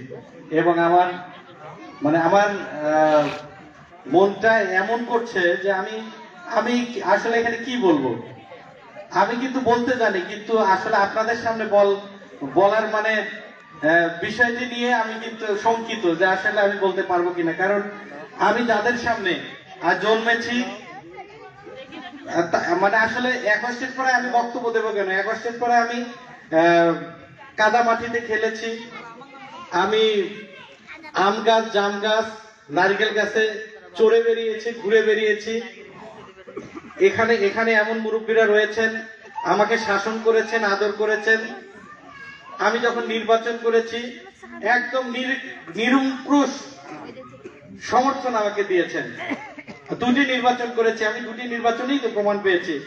আমি আজকে যে আয়োজনটির জন্য আমি আসলে ডেকেছিলাম, সে আয়োজনটি দেখে আমি বসে বসে ভাবছিলাম যে আসলে এত ভালোবাসা। আমি তো সবচেয়ে দুষ্ট ছেলে ছিলাম এই পাড়ার, এক নাম্বার দুষ্ট ছেলে, অথচ ভালোবাসার জায়গাটা এত বেশি আমার জন্য। এটি আসলে না থাকলে কিন্তু আমি বুঝতে পারতাম না। আমি ছোটবেলায় আসলে যা করেছি, বড়বেলায় এসে কিন্তু আমি আপনাদেরকে নিয়ে ভাবি, আপনাদের দুঃখে আমি কাঁদি, আপনাদের বিপদে আমি আপনাদের পাশে দাঁড়ানোর চেষ্টা করি। এভাবেই কিন্তু চলছে। আমি সেই ব্যক্তি, আমার পিতৃতুল্য সকল চাচারা, মামারা উপস্থিত আমার সাথে, আমি তাদের মাঝখানে বসে রয়েছি। যখন বলছিল যে আমাদের মধ্যমণি। আসলে আমি তো মধ্যমণি, এখানে অন্তত এই মিটিং এ আমি মধ্যমণি নই। আমি আপনাদের সন্তান, আমি আপনাদের সামনে দাঁড়িয়েছি।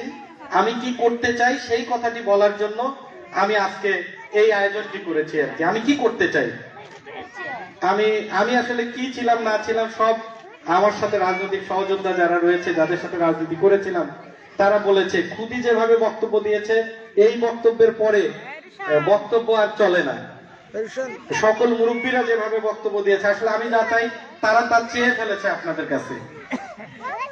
আপনাদের দেবার ব্যাপারটা আপনাদের, আপনারা এর আগেও দিয়েছেন, ভবিষ্যতেও দিবেন। আমি যদি এই আয়োজন না করতাম তাও দিতেন, কিন্তু এই আয়োজনের মধ্য দিয়ে আপনাদের প্রতি আমার যে শ্রদ্ধাবোধ ছিল সেটি আরো বাড়িয়ে দিয়েছেন। যে আমি আসলে হয়তো মাথা তুলে আর কোনোদিন আপনাদের সামনে কোনো কথা বলতে পারবো না, আজকে সেই কাজটি আপনারা, কারণ আমি দেখছি, আমি তো সকলকেই চিনি, আমি দেখছি এই পাড়ার কোনো বাড়ির কোনো মানুষ আজকে বাড়িতে মনে হয় নাই। সকল মানুষই আমারটাকে বা আমাকে আমি কথা বলতে চেয়েছি সেই কথা শুনতে এসেছেন। আসলে কথা শুনতে এসেছেন, দেখে এসেছি, আসলে কি বলবো, নস্টালজিক হয়ে গেছে আমি। তারপরেও তো কিছু বলতে হবে। সেই কথাটি হচ্ছে যে আপনাদের সন্তান, যে সন্তানটিকে একসময় অনেক মনে করতেন, মানে কোনো না কোনো ঘটনার পরে যে রঞ্জুকে পেলে বেঁধিয়ে সোজা করবো, কানটা ফাটিয়ে দেবো, এইরকম চিন্তা করতে যে সন্তানটিকে, সেই সন্তানটি কিন্তু আপনাদের আজকে গাইবান্ধা জেলা ছাত্রলীগের নেতৃত্ব দিয়েছে, ছাত্র সমাজের নেতৃত্ব দিয়েছে, বাংলাদেশ আওয়ামী লীগের ছাত্র সংগঠন, বাংলাদেশ ছাত্রলীগের, তার মধ্য দিয়ে সারা দেশে পরিচিত হতে পেরেছিলাম। ভাগ্যটা ভালো ছিল যে গাইবান্ধা থেকে একজন বাংলাদেশ ছাত্রলীগের প্রেসিডেন্ট হয়েছিল সারা বাংলাদেশের, মাহমুদ হাসান রিপন। তার মাধ্যমে দেশের অনেক জায়গায় যাওয়ার সুযোগ হয়েছে এবং অনেক জেলার মানুষ গাইবান্ধা জেলা ছাত্রলীগের সাধারণ সম্পাদক রঞ্জুকে চিনতে পেরেছে। ছাত্রলীগ করেছিলাম বলে, এখন স্বেচ্ছাসেবক লীগের নেতৃত্ব দেই। গাইবান্ধায় অনেক সামাজিক সাংস্কৃতিক সংগঠনের সাথে যুক্ত আপনাদের সন্তানটি, সেই সন্তানটিকে আপনারা কাউন্সিলর করে পৌরসভায় পাঠিয়ে দিয়েছিলেন। আপনাদের এক বুক স্বপ্ন ছিল, আশা ছিল,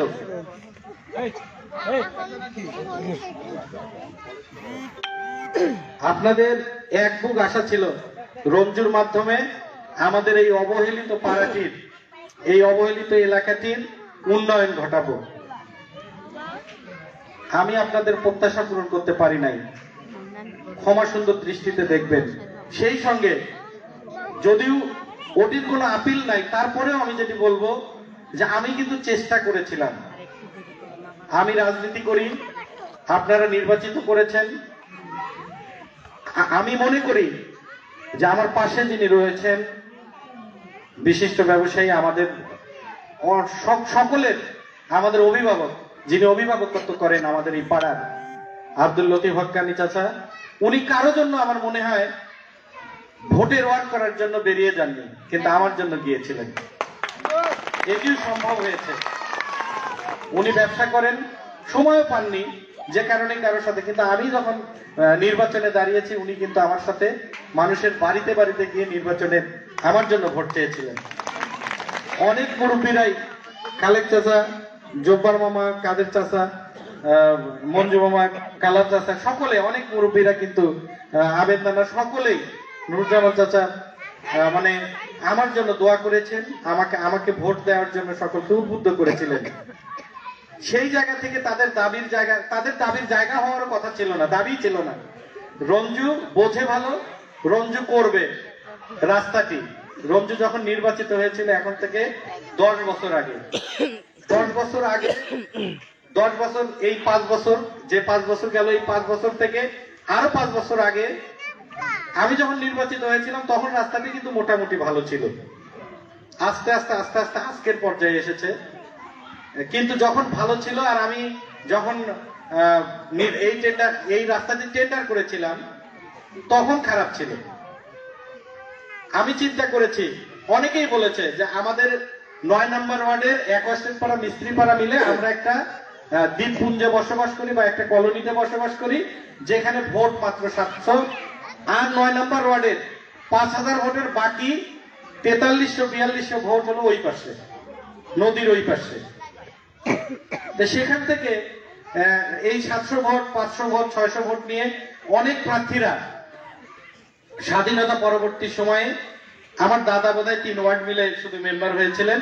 তারপরে অনেক প্রার্থীরা এখানে চেষ্টা করেছেন, কোনোদিন কিন্তু মেম্বার হতে পারেনি। সব সময় একটা গান উঠেছে যে ওই পারে যদি মেম্বার চলে যায় এই পারের উন্নয়ন হবে না। ওই পারের লোকজন একাত্মবদ্ধ হয়ে ওই পারের লোককেই, কোনো না কোনো লোককেই কিন্তু নির্বাচিত করেছিল। আমি কিন্তু মোস্তাক আহমেদ রঞ্জু সেটি ভেঙে ফেলেছিলাম। ওই পারের লোকও কিন্তু আমাকে স্বতঃস্ফূর্ত ভাবে ভোট দিয়েছেন। আর ভোট দিয়েছিলেন বলেই, মানে আপনারা তো দিয়েছেনই, কারণ আমি যাকে পরাজিত করেছিলাম সে এখানে ভোট পেয়েছিল মাত্র একটি। এটি আমার কত বড় বিজয় সেটি আপনারা কি কল্পনা করতে পারেন, যে আমি যাকে হারিয়েছি আমার সেন্টার থেকে তার ভোট ছিল একটি মাত্র। তাহলে কিভাবে ভোটটি আপনারা আমাকে দিয়েছিলেন এটি সহজেই অনুমেয়। তো ওই পারের মানুষগুলো কিন্তু আমাকে ভালোবেসেছিল, ভোটও দিয়েছিল। আবার অবিশ্বাসের জায়গাও ছিল যে মেম্বার ওই পাশে চলে গেল, আমাদের এখানে কোনো উন্নয়ন হবে না। তো আমি চিন্তা করেছিলাম আপনারা তো আমাকে সেইভাবে মানুষ করেননি যে আমি মানুষকে ঠকাবো। আমি মানুষকে কোনোদিন ঠকাইনি। হ্যাঁ, আমি ছোটবেলায় অনেক দুষ্ট ছিলাম। কোনো গাছের টসটসে আম দেখলে সেই আমটি কতক্ষণে পারবো এই চিন্তায় আমি মগ্ন থাকতাম এবং সেটি করেও ছাড়তাম।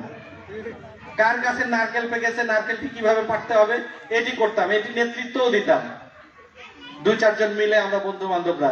কিন্তু এর বেশি কিন্তু অপরাধের জায়গায়, আর সেটি অপরাধ কিনা শৈশবের দুরন্তপনা এটি আপনারা বিবেচনায় নেবেন।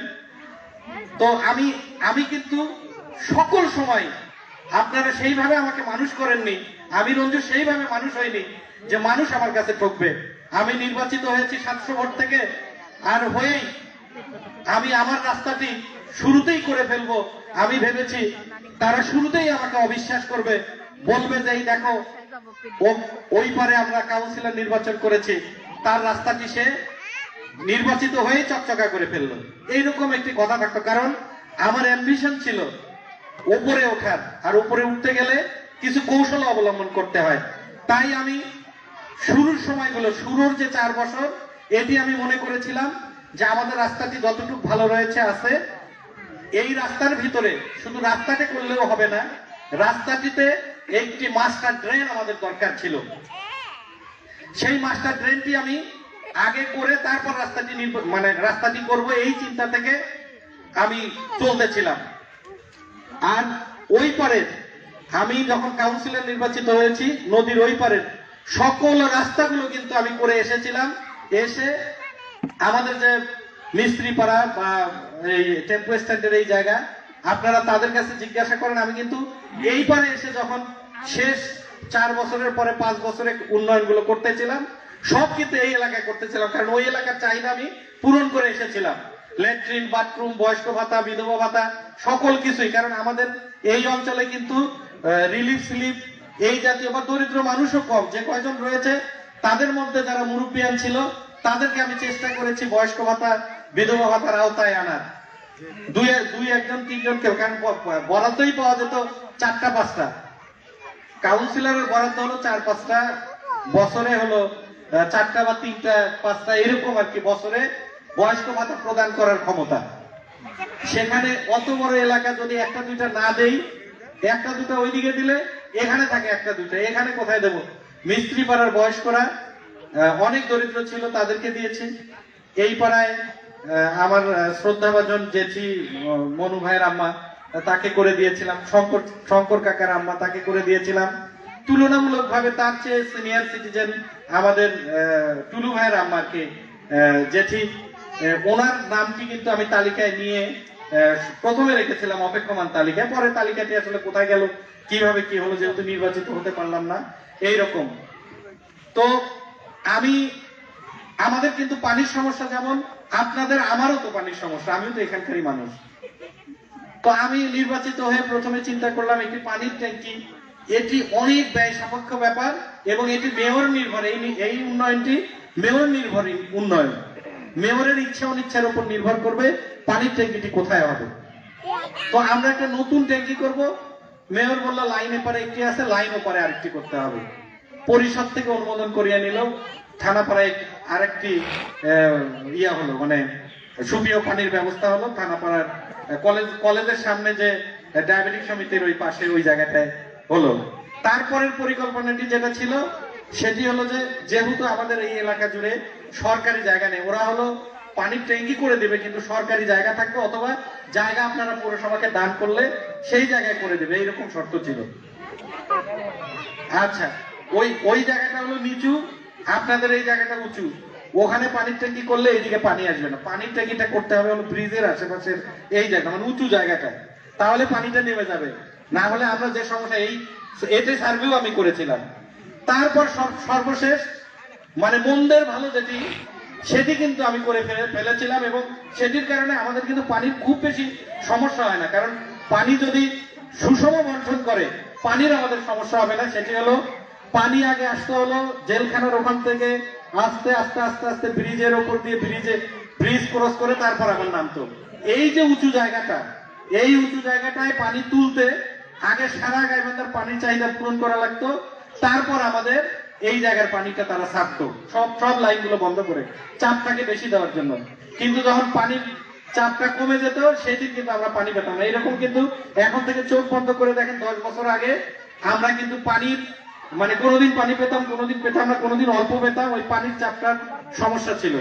আর এখন মানে মন্দের ভালো একটি কাজ, সেটি হলো আপনারা দেখেন আমার সময় কিন্তু আমি ব্রিজের উপর থেকে লাইনটি নিচে নিয়ে গিয়েছি, অর্থাৎ জেলখানার ওখানে যে নিচু ওইভাবে ঘুরে এসে আমি নিচে নিয়ে যাওয়ার কারণে মোটামুটি একটা সমান্তরাল ব্যবস্থা হওয়ার কারণে আমরা মোটামুটি পানি পাই। যদি তারা পানি ছাড়ে ওখানে আমরা কিন্তু পানি পাবো, মানে পানিটা পাবো আমরা। তারপরেও আমি বলি যে তারপরেও যেহেতু পরিকল্পনা রয়েছে পৌরসভা এদিকে বাড়বে, সেই হেতু এখানে একটা পানির ট্যাঙ্কি হওয়া দরকার, পানির ট্যাঙ্ক হওয়া দরকার। সেটি যদি ব্রিজ রোড থেকে আপনারা 2টা 3টা 5টা কাউন্সিলরও পাঠিয়ে দেন, কাউন্সিলরের দ্বারা সম্ভব না, সেটি মেয়রের দ্বারা সম্ভব। মেয়র যদি চায় ব্রিজ রোডের ওই যে আমার বাড়ির পিছনের ফাঁকা জায়গা ওখানে করলে পানি উঠবে না, এটিও না, মেয়র চাইলে ওখানেই হবে। মেয়রের পাওয়ারটা হলো এইরকম। এই উন্নয়নটি চেতে হলে মেয়র পেতে হবে, আপনাদের মেয়র করতে হবে। এখন মেয়র মোস্তাক আহমেদ রঞ্জু আপনাদের সন্তান, আপনাদের সামনে বেড়ে উঠেছে, মেয়র ক্যান্ডিডেট হয়েছে। আপনারা যদি মনে করেন যে তোমার চেয়ে ব্রিজ রোডে আরো ভালো মানুষ আছে, সে হবে, দেন তাকে ক্যান্ডিডেট করে দেন। আমিও তার সাথেই থেকে ব্রিজ রোডের এই পানির সমস্যা সমাধানের জন্য যে ট্যাঙ্কি করার স্বপ্ন আমি দেখছি, সেই স্বপ্ন বাস্তবায়ন করবো তার মাধ্যমে। আর যদি সেই রকম না থাকে, আমি হতে চাচ্ছি, তাহলে আমাকেই আপনাদেরকে কিন্তু নির্বাচিত করতে হবে এই সমস্যার সমাধানের জন্য। এটি একটি। আরেকটি, রাস্তার কথাটি বলেছে যে রাস্তাটি আমি করিনি, আসলেই তো রাস্তাটি আমি করতে চাইলে করতেই পারতাম, শুধু একটু স্বার্থপরতার জায়গায় থাকতে হতো। ওই পারের মানুষগুলো হয়তো বলতো রঞ্জু স্বার্থপর, নির্বাচিত হয়ে তারপরে রাস্তা করলো, আমাদের গুলো করলো না। এই কথাটা থেকে আমি একটু সেভ পাওয়ার জন্য আমি যে সর্বশেষ রাস্তা যেটি হবে, সর্বশেষ উন্নয়নটি আমার সময়ের, সেটি হবে আমাদের পাড়ার রাস্তা। তাহলে আর কেউ এই দোষটি ধরতে পারবে না। এবং সেই পরিকল্পনা মাফিক সর্বশেষ আমার সময়ের সর্বশেষ যে এডিবি, সেই এডিবিতে আমি এই রাস্তাটি সংস্কার এবং জলবায়ু যে প্রকল্প রয়েছে, জলবায়ু প্রকল্প, এই জলবায়ু প্রকল্পে আমি লতিফ চাচার বাড়ির সামন থেকে একদম আমার বাড়ির সামনে যে আরসিসি ড্রেনটি রয়েছে, এই ড্রেনে, কারণ এই অঞ্চলে কিন্তু আউটলেট মানে শুধু ড্রেন করলেই হবে না, ড্রেনের পানিটি কোন পাশে বের হয়ে যাবে এরকম কোনো জায়গা কিন্তু আমাদের ওইদিকে একটা আছে। সেটা হলো শাহজাহান চাচা, নুরুজ্জামান চাচার বাড়ির মাঝখান দিয়ে একটা আউটলেট আছে।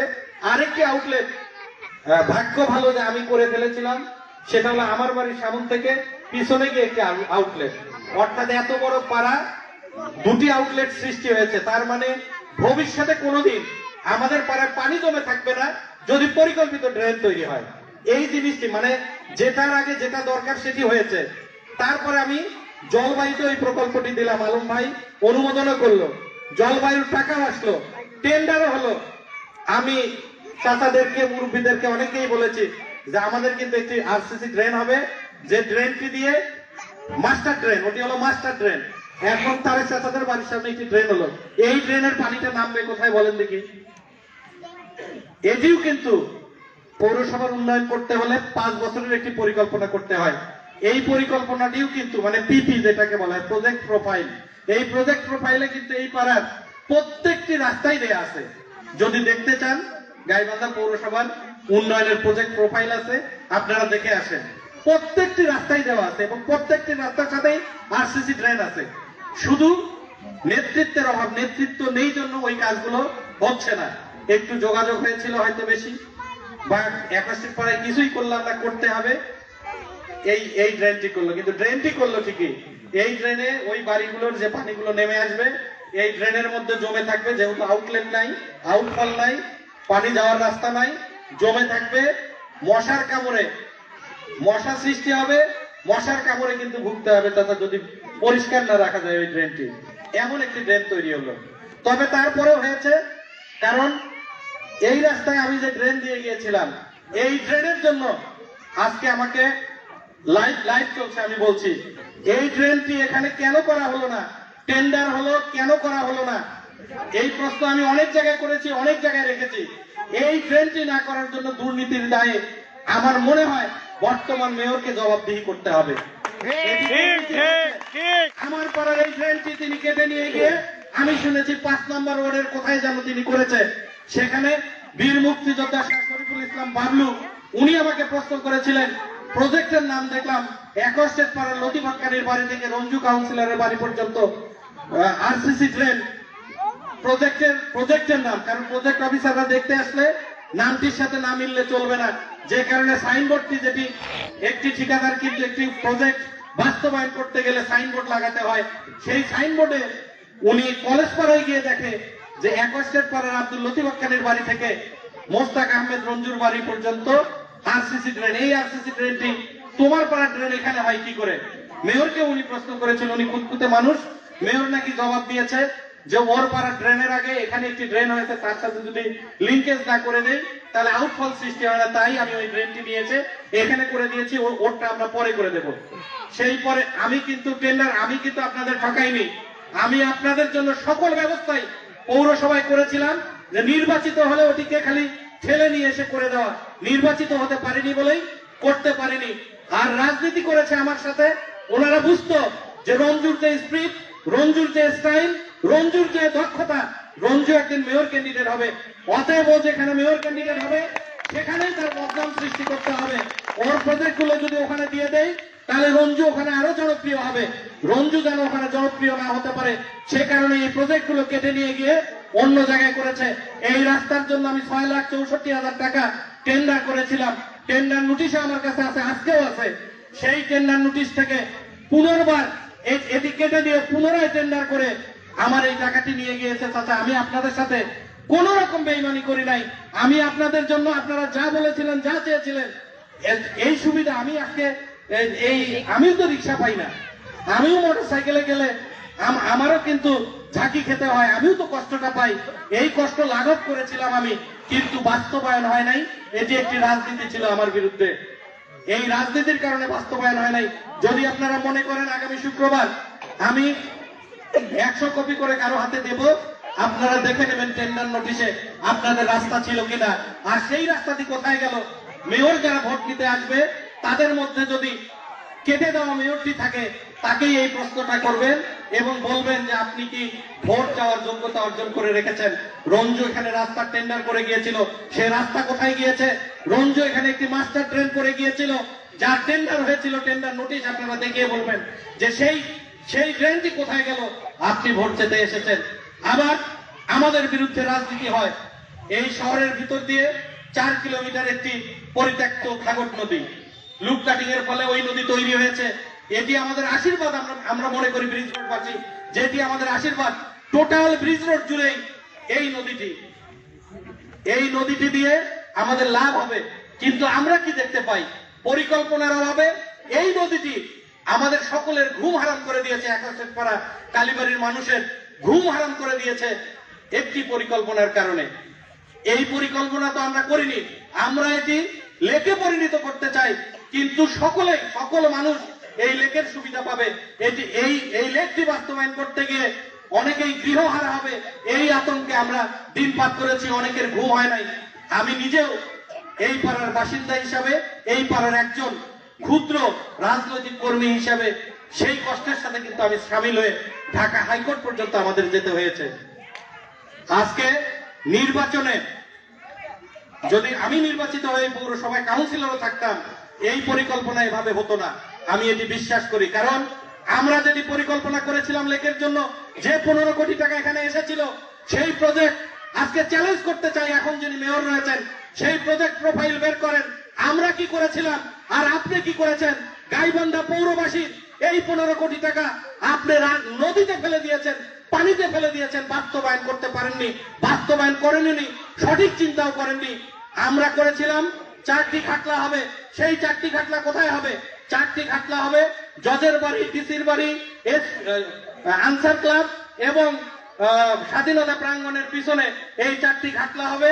এই 4টি খাটলার উপরে যে জায়গাটি আপনারা মনে করে দেখেন, যারা সিনিয়র রয়েছে, সিনিয়র সিটিজেন, আমরা কিন্তু যখন গরম আসতো 7 ভাই চাম্পার পিছনে গিয়ে ওই নদীর পাড়ের ওই খোলা জায়গায় কিন্তু বসে থেকে আমরা নদীর হাওয়া খেতাম। ওই জায়গাটি আবারও পুনরায় হাওয়াখানা সৃষ্টি করার জন্য, পার্কের আদলে আরেকটি পার্ক তৈরি করার জন্য আমরা এই 15 কোটি টাকার বরাদ্দ এনেছিলাম। আর দুটি ব্রিজ হতো, সেই 2টি ব্রিজ হতো।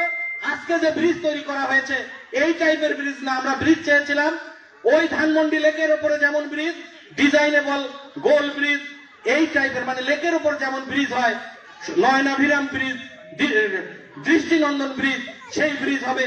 আর এই ঘাটলা 4টি সহ, ঘাটলার সাথে দেখেন 8টি করে লাইট রয়েছে। এই 8টি করে 4টি ঘাটলায় 4 8 32টি লাইট, সেটি হবে একটি ওয়াকওয়ে। ওয়াকওয়েটি সৃষ্টি হতো ওই পৌর পার্ক থেকে শুরু করে শাপলা মার্কেটের পিছন দিয়ে ডিসির এসপি সাহেব যে পুকুরটি ব্যবহার করে সেই পুকুরের পশ্চিম পারে 20 ফুট একটি রাস্তায় এহসান এলাহি আমাদের কথা দিয়েছিল তখন, যে আমি এই পুকুরের মালিক, এসপি সাহেবের যদি ঘাটটা বেঁধে নেন, এই পাশে যদি বেঁধে দিয়ে আপনারা 20 ফুট নেন, আমার কোনো বাধা নাই, এসপি সাহেবের কোনো বাধা থাকবে না, আরো সুন্দর হবে পুকুরটি, আপনাদের রাস্তা দেব।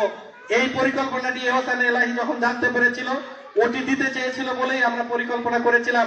জনি ভাইদের বাড়ির সামনে একটি ঘাট ছিল, সে ঘাটটি কিন্তু এখন নাই।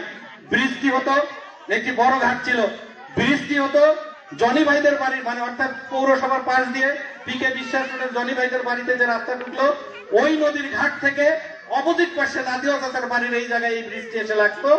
আর একটি ব্রিজ ছিল, সেটিও তো আবল তাবল একটি ডিজাইন করে ধ্বংস করে দিয়েছে। সেটি হতো মিতালি বাজার থেকে যে রাস্তাটি এসেছে, যেহেতু ওই পারের মানুষ বলে ওরা 700 ভোটের মধ্যে রঞ্জি ভোট করে, আমাদের ভোট অনেক, এই যোগাযোগটা যে বিচ্ছিন্ন যোগাযোগটা, এই যোগাযোগটাকে পাকাপোক্ত করবার জন্য পরিকল্পনা ছিল, প্রজেক্ট দিয়েছিলাম, অনুমোদনও হয়েছিল। ওই মিতালি বাজার থেকে যে রাস্তাটি এলো, ওই রাস্তার মুখ থেকে এই উপরের এই রাস্তাটি, মানে এই পাশের এসে একটি পৌরসভার 40 সালের রেকর্ড, 62 সালের রেকর্ডে আমরা রাস্তা দেখতে পাই, সেই রাস্তার মধ্যে এসে লাগবে। কিন্তু ব্রিজটি এমন একটি জায়গায় করার কারণে আজকে সেখানেও কিন্তু আমরা ক্ষতিগ্রস্ত হয়ে গেছি। এর বাড়ি ভাঙা লাগে, এর ঘর ভাঙা লাগে, এর প্লট ক্ষতিগ্রস্ত হয়ে যায়, ওর প্লট ক্ষতিগ্রস্ত হয়ে যায়। জীবনের সঞ্চিত অর্জন সঞ্চয় দিয়ে, সারা জীবনের সঞ্চয় দিয়ে 4 শতক একটি জায়গা কিনেছে বাড়ি করবে, সেই জায়গাটি আবল তাবল হয়ে যায়। এরকম একটি প্রকল্প তৈরি করা হয়েছে। আর আমরা যে প্রকল্পটি করেছিলাম কারো কোনো ক্ষতি হতো না। আপনারা মিলিয়ে নেন, ওই পৌরসভায় কিন্তু আমাদের দেয়া প্রজেক্ট প্রোফাইল অনুমোদন হয়েছে, প্রজেক্ট অনুমোদন হয়েছে, সেই প্রজেক্টে যা ছিল তা কেটে ছিঁড়ে ধ্বংস করে দেওয়া হয়েছে 15 কোটি টাকা। আর ওই প্রজেক্টে যেটা ছিল, উনি এই মেয়র যেটি বলেছে, যাহা মিথ্যা কথা বলেছে, চ্যালেঞ্জ করলাম, রেকর্ড রয়ে গেল। এই রেকর্ড আমি শেয়ারও তো করবো, এই রেকর্ড শেয়ার করবো, রেকর্ড থাকলো, আমি তাকে চ্যালেঞ্জ করতে চাই। উনি যে মাটি কাটার ওয়াকওয়ের কথা বলেছে, যে মাটি কেটে ওয়াকওয়ে করবো, এই মাটিটি কাটাও ছিল আমাদের। সেটি কোন মাটি আমি আপনাদের বলতে চাই। আমরা যখন এই প্রজেক্টটি সাবমিট করি, প্রজেক্টের পিডি এসে বলেছিল যে এই পানিটি যে দুর্গন্ধ, এই পানিটি যে ময়লা, এই ময়লা পানি যদি পরিষ্কার না করেন এটি লেক করে কি করবেন। তখন উনি ওই প্রজেক্টের ওই পিডি বলেছিল যে 2টি বাজার রয়েছে, বাজারের ময়লা আমাদের কিন্তু এই যে শাহপাড়ার এই জায়গা থেকে নতুন বাজারের ওই জায়গা পর্যন্ত, এই জায়গাটাই কিন্তু গার্বেজ পলিউশন কিন্তু বেশি, গার্বেজটা বেশি। অন্যদিকে কিন্তু খারাপ না। সারা সারা লেক আমরা ঘুরে ঘুরে দেখিয়েছি। উনি এসে এই জায়গাটুকু পরিমাপ করে এই জায়গার পানির তলদেশে যে গার্বেজ থাকে, এই গার্বেজ তোলার জন্য, এই মাটিটি কাটার জন্য, যে যখন আমরা বলেছিলাম যে পানি থাকে 1 টাক্কর 2 টাক্কর 1 ফুট 2 ফুট, এই জায়গার এই পলিউশনটি তোলার জন্য এবং এই যে পায়খানাগুলোর যে লাইন দেওয়া আছে, এই লাইনগুলো বন্ধ করার জন্য ওই প্রকল্পটি কিন্তু বাস্তবায়ন করার একটি প্রকল্প এসেছিল। উনি কি করলেন? উনি দেখলেন যে এই পলিউশন, এই পলি তোলা তো অনেক সমস্যা, ঠিকাদারি নিয়ে নিলেন তার নিজের লোক। উনি ওই প্রকল্পটি করে দিলেন যে আমি ওয়াকওয়ে তৈরি করব। আপনি যদি এই ব্রিজটি, আমাদের ব্রিজটি যদি সঠিকভাবে করে, ব্রিজটি দিয়ে যদি ব্রিজ রোডের 61 পাড়া রাস্তাটি তৈরি করে দিতেন, তাহলে কি আর ওই পাশে আমাদের ওয়াকওয়ের দরকার হয়? আর তো দরকার হয় না। পরিকল্পনার অভাব। উনি ভেবেছিলেন ধাক্কা দেব, 61 পাড়া ধ্বংস হয়ে যাবে, 61 পাড়ার লোকজন সুরসুর করে এসে আমার সাথে দফারফা করবে। কিন্তু আপনি জানেন না মেয়র, 61 পাড়ার লোক ভেঙে যাবে কিন্তু মস্কাবে না। আমরা হাইকোর্টে চলে গিয়েছিলাম, যে জায়গায় গিয়েছি সে জায়গায় বলেছে আপনাদের কাগজ অত্যন্ত শক্তিশালী কাগজ, এই কাগজ দিয়ে কোনোদিনই ডিসি এই নোটিশ করতে পারে না। কিন্তু আপনারা কিন্তু করিয়ে করেছিলেন। সেটি কিন্তু আপনারা বাস্তবায়ন করার যে জায়গায় গিয়েছিলেন, ডিসি মহোদয় অত্যন্ত সদয়, বুদ্ধিমান এবং অত্যন্ত মানবিক জন্য তিনি বুঝেছেন। তারপরে কিন্তু প্রকল্পটি, তাহলে এই ঝামেলা করার তো কোনো দরকার ছিল না।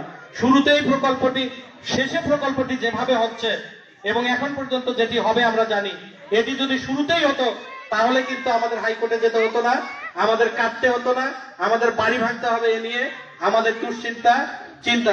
আমার সামনে অনেক মায়েরা কেঁদেছে, সেই কষ্ট করতে হতো না। আপনারা যদি আপনাদের এলাকার এই ছোট রঞ্জু আজকে বড় হয়েছে, তাকে যদি আপনারা নির্বাচিত করতে পারেন, এই সমস্যারও কিন্তু সমাধান হয়ে যাবে। রাস্তা কোনো ব্যাপার না, কষ্ট করছি, নির্বাচিত করেন।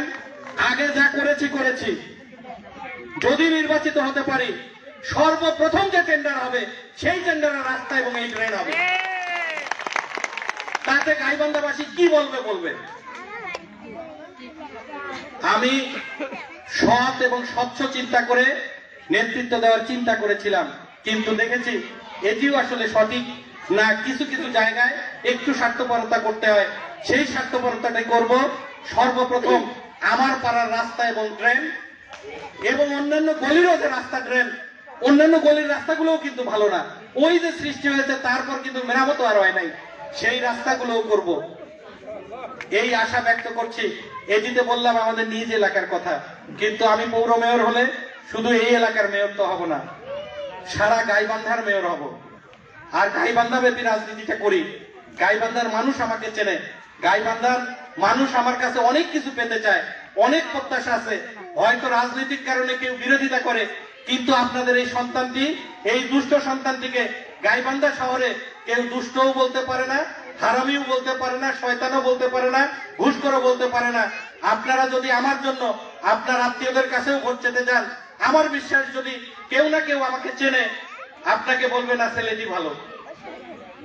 শুনে আসবেন, চেতে যান, আমার জন্য একটু কাজ করে দেখেন, বিভিন্ন পাড়া মহল্লায় যান, বুঝবেন।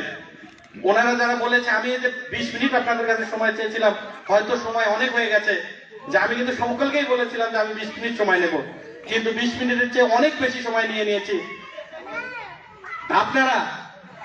আপনাদের কাছে এটিই আমার দাবি, এই 20 মিনিটের মধ্যে যে কথাটি বলতাম সেটি এটিই দাবি।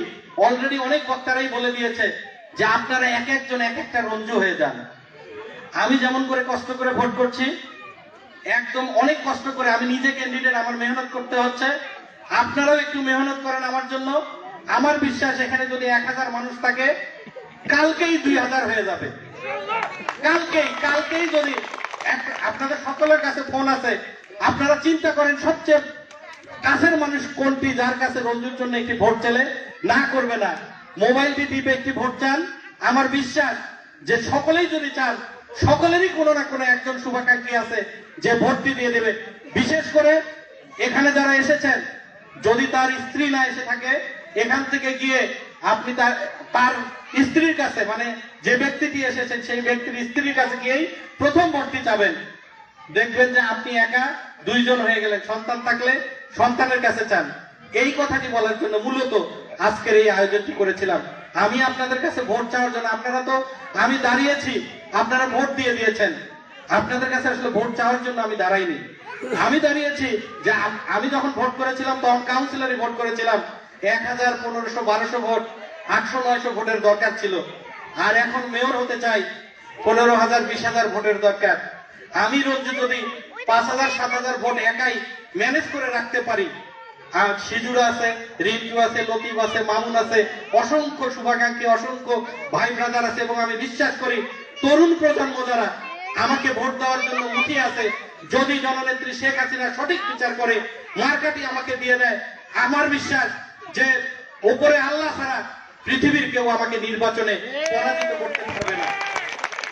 এটি আমার বিশ্বাস। এখন গাইবান্ধার কথা বলি। গাইবান্ধা নিয়ে পরিকল্পনা, গাইবান্ধাবাসীর অনেক কষ্ট। বৃষ্টি হয়, গাইবান্ধায় বন্যা হয়, আর সেই বন্যা 2-3 দিন, 4 দিন, ক্ষেত্র বিশেষে 5-7 দিন, 15 দিন পর্যন্ত আমাদের পৌরসভায় ছিল না বৃষ্টি হয়ে। বৃষ্টি তো আসবেই, আকাশ থেকে বৃষ্টি পড়বেই। সেই বৃষ্টির পানিটি কোন পথ দিয়ে যাবে, এটি পরিকল্পনা এবং এটি বাস্তবায়ন করার জন্যই পৌর মেয়র এটি বাস্তবায়ন করার জন্যই। কিন্তু আমাদের পৌর মেয়র ব্যর্থ হয়েছে সেই জায়গায়। ওই ড্রেন আগের থেকে মানুষের বাসা বাড়ির ময়লা আবর্জনা এবং ময়লা পানি দিয়ে ভর্তি হয়েছিল। তারপর যখন আল্লাহর পানিটি পড়েছে, এটি আর ওই পানিতে ওই জায়গায় যেতে পারেনি, যে কারণে এই পানিটি ওখানে ঢুকেছে, ওই পানিটি বের হয়ে এসেছে, গন্ধযুক্ত একটি শহর সৃষ্টি করে ফেলেছিল। কিন্তু ওই ড্রেনের ময়লা পরবর্তীতে যখন শুকে গেছে, গাইবান্ধা শহরে কিন্তু একটি স্যাঁতস্যাঁতে গন্ধ সৃষ্টি হয়েছিল। আমি যদি সুস্থ চিন্তা করে, বৃষ্টি কখন আসবে, বৃষ্টি আসে আষাঢ় শ্রাবণে, তাহলে আষাঢ় শ্রাবণে যদি বৃষ্টি আসে, আষাঢ় শ্রাবণের আগেই আমি যদি 1 মাস আগেই যদি গাইবান্ধার ড্রেনগুলো যদি আমি পরিষ্কার করে রাখতাম, আষাঢ় শ্রাবণের জলধারা যতই ঝরুক ওই ড্রেন দিয়ে কিন্তু পাস হয়ে চলে যেত, আমাদের কিন্তু এই কষ্ট করতে হতো না। আজকে ড্রেনে ময়লা থাকার কারণে মশার উপদ্রব বেড়ে গেছে। এটি মেয়র যদি সুস্থ মাথার হয়, সে পরিকল্পনা করবে কোন সময় মশার উপদ্রবটি বেশি বাড়ে, তার আগেই ওই মশার লার্ভাগুলোতে যদি ওষুধ ছিটিয়ে দেওয়া যায়, মশা যখন জন্মে ওরা শুরু করে তখন শক্তিশালী হয়। আর লার্ভা তো দুর্বল, লার্ভার উপরে যদি আমি মেডিসিন ছিটিয়ে দিতে পারি, লার্ভা মরে গেলেই তো আর মশা হবে না। কখন লার্ভা হয় এটিও কিন্তু আমরা জানি। তাই আমি যদি মেয়র হই, আমার একটা সামার পরিকল্পনা থাকবে, কোন সিজনে কোন ডিজাস্টার, সেই ডিজাস্টারের জন্য কি প্রস্তুতি, সেই প্রস্তুতি আগের থেকেই থাকবে। বন্যার সময় মানুষ ক্ষতিগ্রস্ত হয়, রিলিফ দিতে হয়, রিলিফের প্রিপারেশন অনেক আগের থেকেই থাকবে। কারণ আপনাদের এই ছোট্ট সন্তান মোস্তাক আহমেদ রঞ্জু কিভাবে রিলিফ ওয়ার্ক করতে হয় এটি কিন্তু শিখেছে, এটি কিন্তু জেনেছে, এটি কিন্তু বুঝেছে। আমি কাউন্সিলর ছিলাম, আমার ওয়ার্ডের কোন মানুষ রিলিফের জন্য আমাকে গালাগালি করতে পারে নাই, রিলিফের জন্য আমার বাসায় এসে ভিড় করতে পারে নাই। রিলিফ তাদের বাড়িতে চলে গেছে, রিলিফের স্লিপ তাদের বাড়িতে চলে গেছে, স্লিপ দেওয়ার জন্য কেউ আসে নাই, সেটি আমার শেখা আছে। এটি একটি সামার প্ল্যান। আরেকটি যেটি করব, যদি আপনাদের সন্তানকে ওই পৌরসভায় পাঠান, আমার বিশ্বাস আমি 5 বছর পৌরসভার শাসন করার পর অন্য কোন মেয়র গিয়ে ওই পৌরসভার আপনাদের যে পকেটের টাকা, ট্যাক্সের টাকা, ওই পৌরসভায় জমা হয়, পানি বিলের টাকা, পৌরসভার সরকারের বরাদ্দের টাকা যেটি জমা হয়, যার ভোল্টের চাবি থাকে পৌরসভার মেয়রের হাতে, সেই মেয়রের যদি খোদা থাকে, তাহলে অতগুলো টাকা থেকে সে কিন্তু ওখান থেকে সরানোর চেষ্টা করে। এই ভোল্টের চাবি থাকবে আমারও হাতে। হ্যাঁ, হতে পারে, মনে করতেও পারে যে রঞ্জু এখান থেকে সরাবে। এই জায়গা থেকে আমি সরাবো না, তার গ্যারান্টি আমি দেব। ওই পৌরসভায় আপনারা গেলেই দেখতে পারবেন, আমি নির্বাচিত হলে একটি ডিজিটাল বোর্ড টানানো থাকবে। সেই ডিজিটাল বোর্ডে উপস্থাপন করা হবে আজকে পৌরসভায় কয় কোটি টাকা রয়েছে, আজকে পৌরসভায় থেকে কয় কোটি টাকা বের হয়ে গেছে, কোন খাতে বের হয়ে গেল, তার একটি তালিকা থাকবে ডিজিটাল বোর্ডে। এটি কোনো ব্যাপার না, কম্পিউটারে ক্লিক করলেই ওই তালিকাটি, আপনারা জানেন স্টক এক্সচেঞ্জের সামনে কোনটির সূচক পড়ছে, কোনটির সূচক বাড়ছে, কোনটির দর পড়ছে, কোনটির দর বাড়ছে, এটি অটো এসে যায়। এই একটি অ্যাপসের মাধ্যমে ওটি পরিচালনা করা যাবে। এটি আমি করব এবং প্রত্যেকটি পৌরসভার প্রত্যেকটি জায়গা প্রত্যেকটি দপ্তর হবে ডিজিটাল, ই ফাইলিং সিস্টেম হবে, কেউ চুরি করতে পারবে না, মোস্তাক আহমেদ রঞ্জু না, ই ফাইলিং সিস্টেম হবে, ডিজিটাল সিস্টেমে ফাইল চালাচালি হবে, কেউ ফাইলও আটকিয়ে রাখতে পারবে না। পৌরসভার জন্ম নিবন্ধন, নাগরিক সনদ এবং ওয়ারিশ সনদ, মৃত্যু সনদ দিতে গেলে আপনারা যদি মনে করেন পৌরসভায় যে নিতে হবে, যাওয়া লাগবে না, একটি অ্যাপ তৈরি হবে, সেই অ্যাপের মাধ্যমে ঘরে বসে আবেদন করবেন, আপনার ওই নাগরিক সনদ আপনার ঠিকানা অনুযায়ী পৌরসভার কর্মচারী আপনার বাসায় পৌঁছে দেবে। রঞ্জুর পরিকল্পনা রয়েছে এবং করতেও পারে। এটি আমি যা বলছি এটি কোনো জটিল জিনিস না, এটি হলো ইচ্ছা শক্তির ব্যাপার। আর যদি দুর্নীতি না করি তাহলে এটি করা সম্ভব। আর দুর্নীতি করলেই ই ফাইলিং করব না, দুর্নীতি করলে ডিজিটাল বোর্ডে আজকে পৌরসভায় কত টাকা রয়েছে সেটি উপস্থাপন করব না। আর এটি উপস্থাপন হয় না বলেই, অন্ধকারে থাকে বলেই চুরিটা করা যায়। আপনার কাছে যদি গচ্ছিত টাকা থাকে আর কেউ যদি না জানে, কারো টাকা যদি থাকে আপনি মেরে দিলে কেউ কিন্তু কিছু বলতে পারবে না। আর যদি 10 জন সাক্ষী থাকে ও বা উপস্থাপন করা থাকে যে আমি অমুকের কাছে এত টাকা রাখলাম, সে টাকাটা কিন্তু কেউ মারতে পারবে না। আমি সেই ব্যবস্থাটাই করব ওই পৌরসভায় যদি আপনাদের এই সন্তানটি যায়।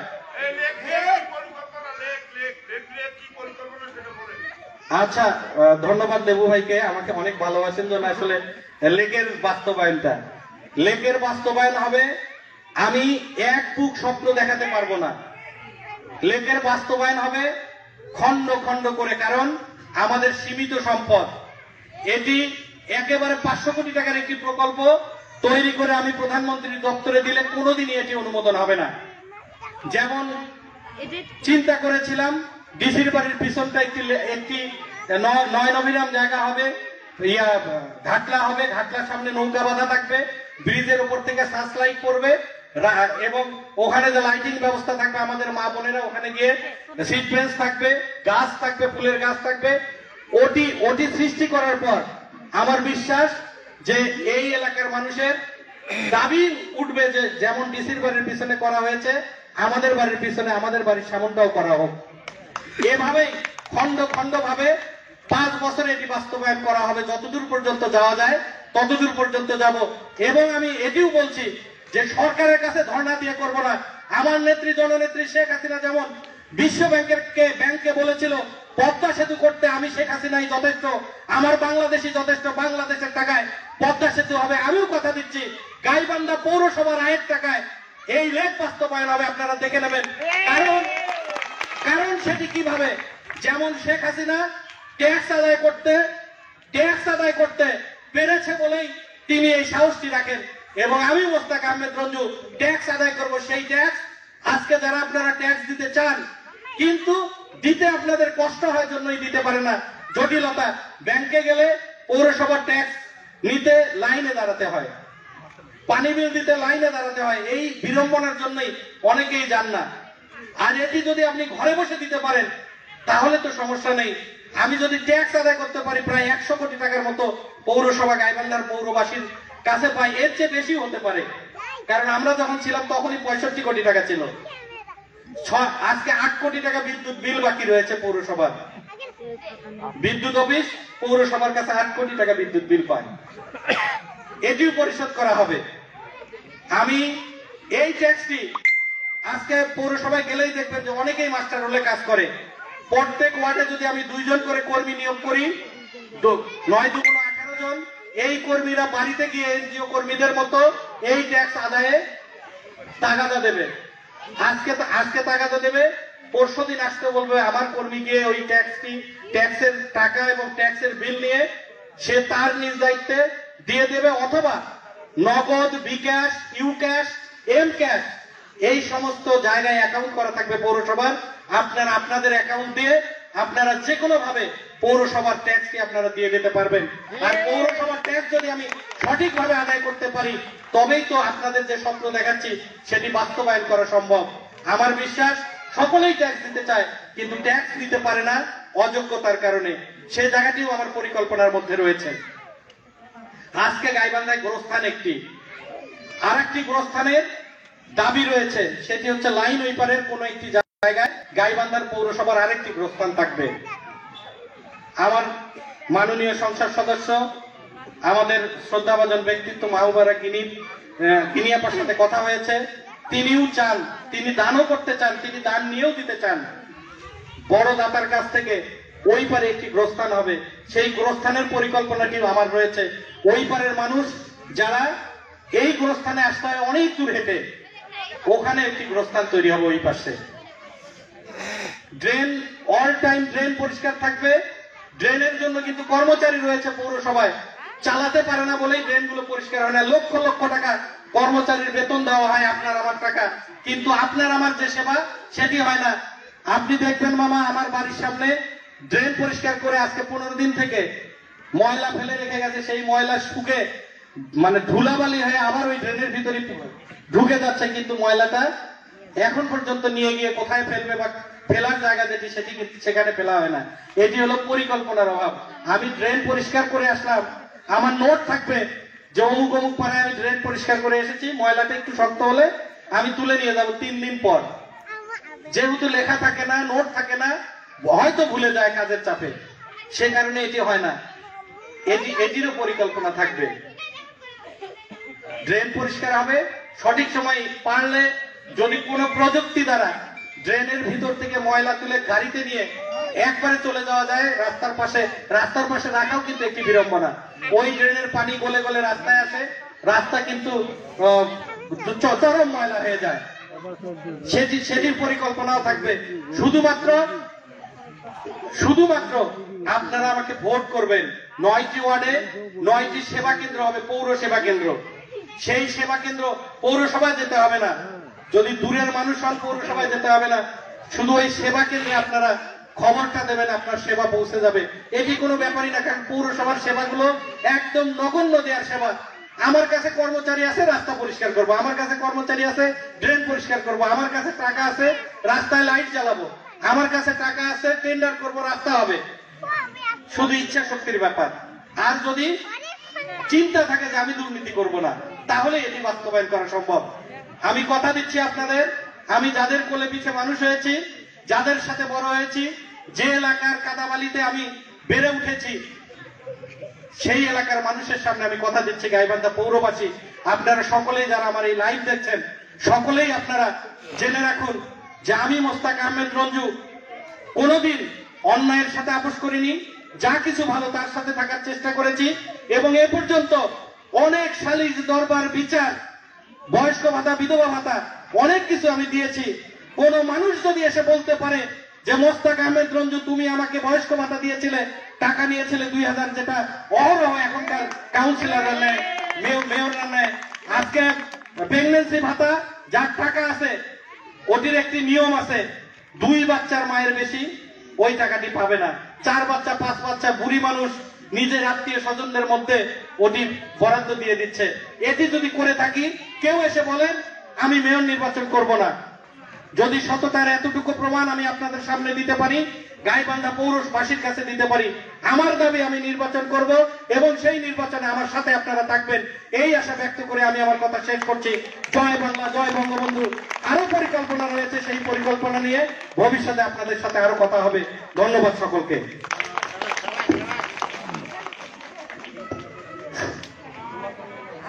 জুবায়ের হুজুর, আপনি সামনে চলে আসেন। হুজুর সামনে চলে আসেন দ্রুত। আপনারা একটু বসেন, আমাদের দোয়া হবে এখনই, দোয়া শেষে আমরা চলে যাব। হ্যাঁ,